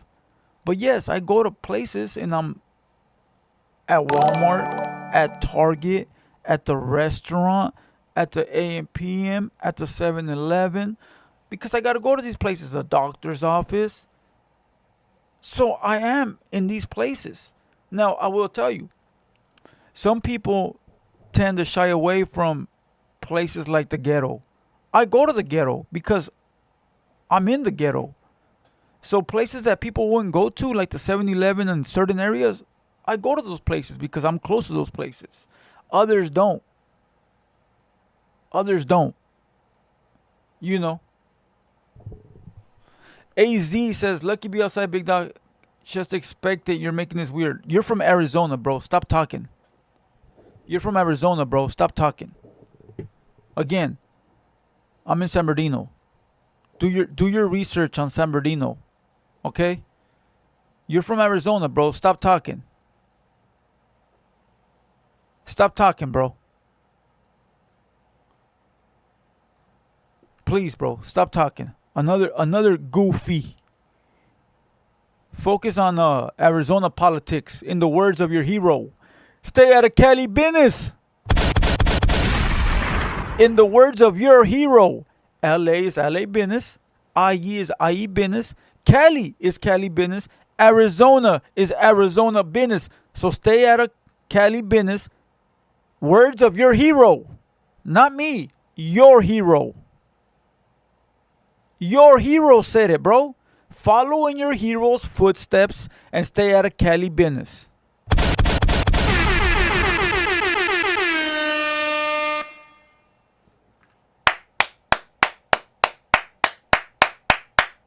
You don't like that one, huh?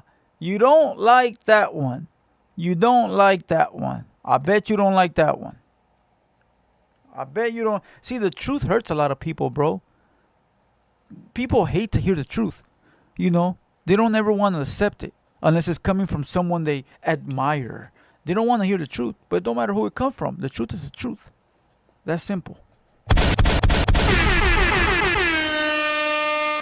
Your hero said, stay out of Cali business. Decades. with their name tied to the Duarte area and spill over into parts of nearby Monrovia. What made them stand out early on is that they were a Crip set outside the city of Los Angeles that still carried themselves like an LA-based gang, which brought them both alliances and beefs that traveled beyond city lines. In Duarte and parts of Monrovia, Duroc became one of those crews that people either grew up around or grew up avoiding, depending on what side of the map they lived on. Over time, Duroc's presence created a steady pressure point with nearby Sureño gangs, and in small cities like these, that tension doesn't stay on site. Only for active members, people get mistaken, families get dragged in, and everyday spots become risky at the wrong hour. Eastside Duarte 13 is a long-time Sureños gang rooted on the east side of Duarte. Their identity is built around being the local Sureño presence in a small city that sits right next to bigger, more gang-heavy parts of the SGV. They've been known for clashing with black gangs in the area. Monrovia Nuevo Barrio, often shortened to MNV, is a Sureños gang tied to Monrovia. And in 2007, the cases start stacking up. The first major case we can document hits on Friday, February 9th, 2007. That day in Monrovia, a group that included Mario Alford, Rashawn McDaniels, and Melvin Maps, all tied to Duroc Crips, spent time riding around with two women, Jam Williams and Michelle McDermott, in a silver Honda. My skin? Hey, bro, when you start speaking for another man, you start looking sort of weird, suspect, bro. When you say, this man said this, now you're speaking for another man, which means you're holding on to his, you know what, bro? Why would you speak for another man? Have you ever heard me say, yeah, the homie said this and this and this and this? Fool, shut up, bro. Shut up, bro. You're holding another man's pockets, bro.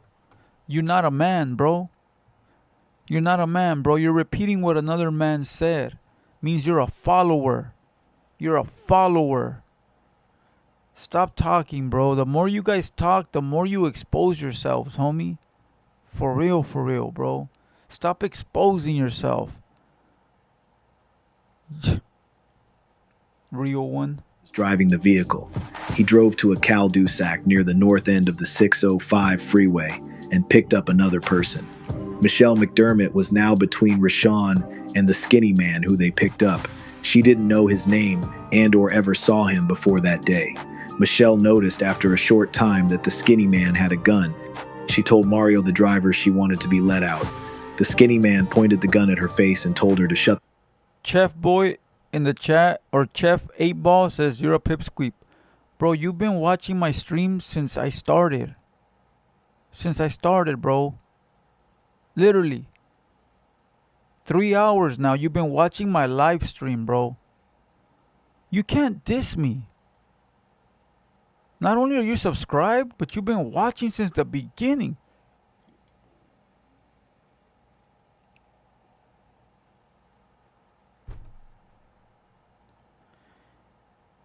If I was giving awards for the #1 fan, you would be it, bro. That would be you.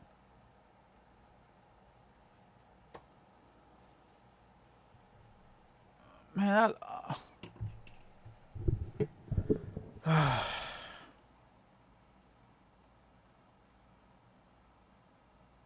Pobrecitos, way. I feel bad for you guys, man. All right, man. I lost focus, bro. Let me recoup myself, bro. All right, let me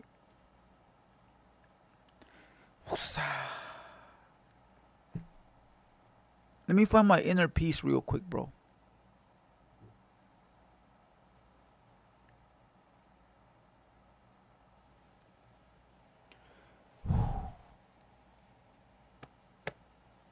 All right. Let me focus.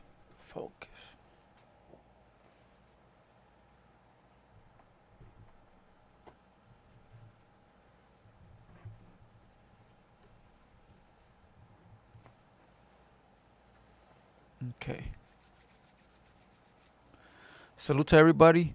Make sure you guys hit the like button. All right, we're 3 hours in. Over 20,000 views. We peaked at 400 and some change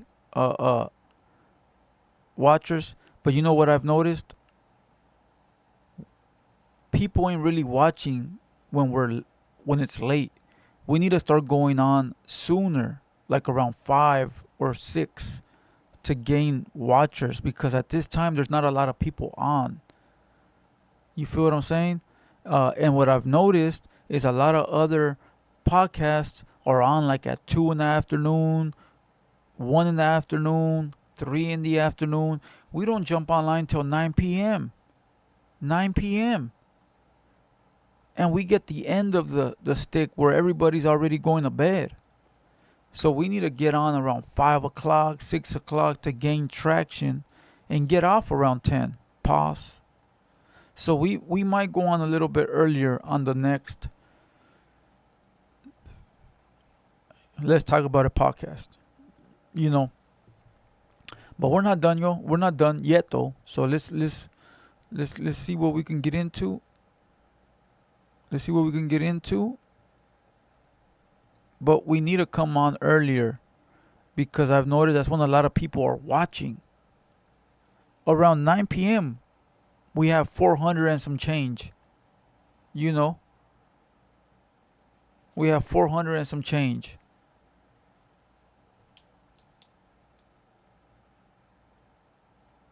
You know? So we need to try that. Big Vic says most people go to work during the week, so they go to bed early. Yeah, facts, bro. Very true. Very true.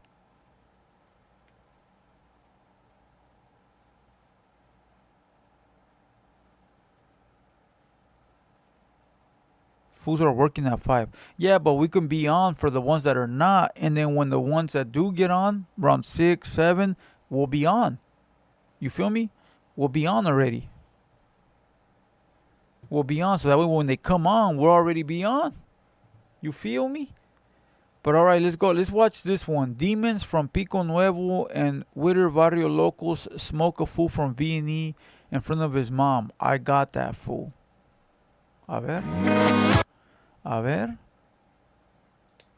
ver. For whoever's in here, though, hit that like button real quick. Hit that like button. Come on, run up the likes real quick. 2014, a deadly confrontation took place in Whittier, Cali, near the intersection of La Cuarta Avenue and Washington Street. According to court record, the case involved Pico Nuevo, a criminal street gang, and the two men identified as Anthony Michael Delci, DEL-CI, known by the moniker Toker, and co-defendant Victor Marcus Arzate, known as suspect. Arzate was identified as a shooter. Earlier that day, 14-year-old GE was riding in Delci's white Honda CR-V, with Delci driving and Arzate in the passenger seat. GE had reportedly been jumped into Pico Nuevo that night by Delci and Arzate. When they reached La Cuarta Avenue and Washington Street, GE saw people outside a house and believed they might be gang members because of their tattoos. He then threw up a gang sign, a P, for Pico Nuevo, or PN. The Honda drove around the block and returned. Arzate got out, packing a chrome 9mm with an extended clip. The confrontation became a gang-related challenge. According to the testimony, Arzate asked Jonathan, "Hey fool, where you from?" Jonathan responded that he was from nowhere. He goes, "I don't bang." The confrontation became a gang-related challenge, indicating that he claimed no gang affiliation. Arzate continued confronting Jonathan. Jonathan's mother saw the handgun and warned him. She told him to run. As Jonathan turned towards the house, Arzate opened fire. Witnesses heard approximately 4 gunshots. Jonathan was struck multiple times and collapsed near the gate. He was taken to the hospital, where he was pronounced dead. The documented cause of death was multiple fatal gunshot wounds. G testified that after the shooting, Arzate ran back to the Honda and said, "I got him, fool." Delci then asked, "Where was he from?" Arzate answered that Jonathan was from V&E, referring to Barrio Nueva Estrada. The case also mentions several gangs. The prosecution gang expert testified about Pico Nuevo and Pico Viejo as its 2 main rivals. The record also discusses Whittier Barrio locals, One witness testified that Whittier Water Locos was allied with Pico Nuevo in 2014, while other testimony disputed or complicated the gang relationships. Police later connected the white Honda to Delchi. When officers searched the vehicle, they discovered a stainless steel revolver and a speed loader hidden inside of the rear driver's side cargo panel. Ballistics testing matched the revolver's bullets recovered from Jonathan's body. The criminal charges included murder and possession of a firearm by a felon. The prosecution also alleged firearm use and criminal street gang enhancements. Delchis ultimately pleaded guilty to the firearm possession count and admitted the gang allegation connected to that offense. Arzate was separately convicted of first-degree murder, while Delchi was convicted of second-degree murder. The jury also found the gang allegation against Delchi true. The court originally sentenced Delchi to 30 years to life. Doing car care right sounds like a simple concept, and it is, but implementing it takes... That's it. Oh yeah. What the I don't like when they end like that, bro. Yeah, I almost forgot. This fool Chavez, known as Cloudy, he was associated with the Los Nietos gang. He was living in the garage of the gang hub. When Chavez arrived home that evening, he warned the man out front in his car about a flatbed truck. He told the woman inside of the house he was scared and he was gonna go hide in the bathroom. He was trembling. And then gang members from Whittier Dead End Locos pulled up and smoked him. The story of Los Nietos gang members versus Whittier Dead End Locos. Late on September 1st, 2018, a white flatbed truck rolled past a house in Whittier known as the Los Nietos gang hangout. Inside of that house was Marcelino Chavez, known as Cloudy. Surveillance caught the truck making a U-turn, then it spun back. Two men jumped out, wearing hoodies, bandanas covering up their face, and guns in their hands. One of them put a gun to a man's head and demanded his pockets. If I have to go in after him, I will. And the gunman went inside. Yeah, hit the like button. We're almost at 400 likes. We need 9 more likes. Double tap your screen. Double tap your screen. Yeah, I don't know, bro. This sort of whack right here. Okay, but again, all right, let's close this podcast out. But let's talk about something real quick before we close it out. So, on Thursday, we already established the Why You Hating podcast with Serio, G the Barber, Doe Hunter, Opina, and myself. And the way we're going to do that podcast now, in order for all of us to have a mic, I'm going to be on the keyboard like I was last night. The same way that I did it last night with the guest that we had last night is the way that we're going to do the Thursday show. Like this, where I'm there.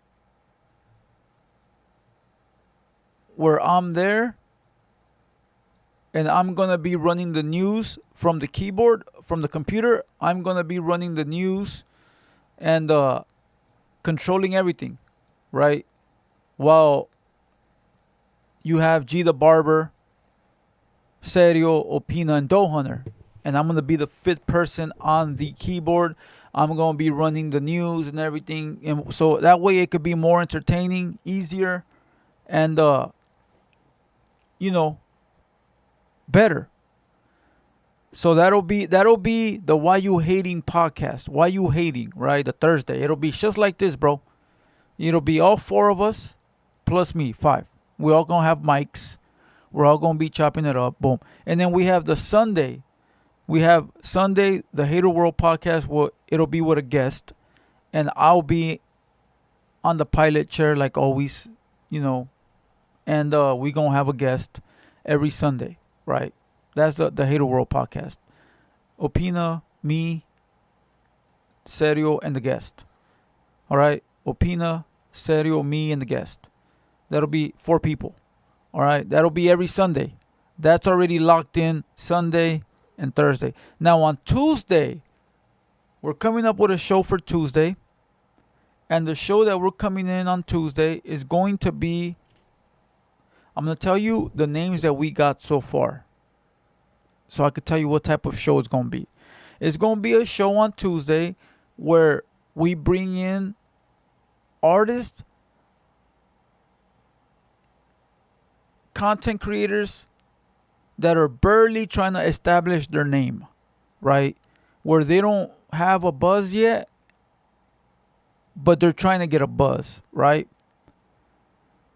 So we have the Make It or Break It show, Make It or Break It, Hate It or Love It, Feel It or Kill It, the No Cosign show, Who the Fuck Is This? Tuesday Takeovers, the Make or Hate podcast. And that one's Tuesday, where we're going to allow people that say, oh, shit, can I go up there? Man, I'm a rapper. You're a rapper? You have any music? No, not yet. You feel what I'm saying? Or, hey, bro, I want to go to the pub because I want to start rapping. Well, come on. Drop a freestyle. Let's see what you got type shit, right? So we're going to allow almost anybody to come up here on a Tuesday. Tuesday tryouts. Oh, that's a good one. That's a good one. That's a good one. So, once again, the names, the Make It or Break It show, the Hate It or Love It show, Feel It or Kill It, No Cosign, Who the Fuck Is This, or Tuesday Takeover. Now, I like that one, Tuesday tryouts. Let's see, let me write the Tuesday tryouts. And so, again, it's going to be for anyone that's on the come up. That's going to be Tuesday. And if we get that show going, then we'll have Tuesday, Thursday, and Sunday. That fool says, make a homie or break a homie. That's a good one, fool. That'll be a good one. That'll be like a slap in the face of these fucking cholotes, way. You know? Gordo Way says, wish you would have done a gym. No llores, puto. No llores, way. No que tan cholo, way. You're a gangster crying, bro? Since when do gangsters cry on the internet, bro? No llores, puto. Do something about it, bro. Fucking little chavalas think they tough. You ain't tough, bro. You on the internet crying to another vato. You're the fool. Don't let your homies find out you're in here crying. And your own homies will slap you, bro. Imagine, bro. Imagine going... Hey, oh, SOS Best. And you know who the first Tuesday show is going to be? I'll give you a hint. Let me see. Fuck, what's the podcast? I'll give you a hint. I'll give you a hint. SOS Best.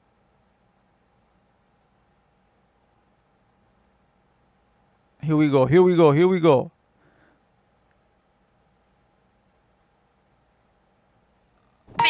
it up. They wanna see me get down. Get down. The first Mexicana. That's all you get. That's gonna be the first one on the Tuesday. All right. That's gonna be the first one on the Tuesday. The first Mexicana. Google that shit.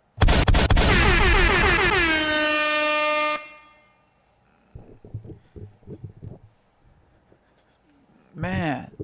All right. So tomorrow we'll do a poll and we'll figure out the new name and we'll come up with the new name, bro. All right. The first Mexicana. All right. Salute to everybody. Hit the like button. We got Gorda Way 1983. Pinche panzona asquerosa in the building. You know, low life ass vato that thinks he's somebody but he nobody. You know, he been running his mouth now for years and ain't gonna do nothing. Fool, how you hate me and haven't pulled up on me and did something to me, bro? Really, fool? You're a gangster? You're a fool. King G-Boy in the building and he done shot a fool in the chest with a shotty and you still in here woofing your mouth like a fucking perra sucia, bro. Handle your business, fool. You a gangster. You ain't no gangster, fool. You're a bitch. That's crazy, bro. But you a tough guy, though, fool. You a tough guy. You a big fool. We all afraid of you, bro. Shit, we better be careful. You got a guy in the chat named Gorda 1983. Oh, my God. We're afraid. We got to hide under the bed because Gorda, Panzona, oh, my God. He's a gangster, a killer, and a crook. Everybody beware. 2 years later, he's still going to be in the chat running his mouth. That's crazy. Hey, salute to everybody. All right, salute to everybody. Hit the like button.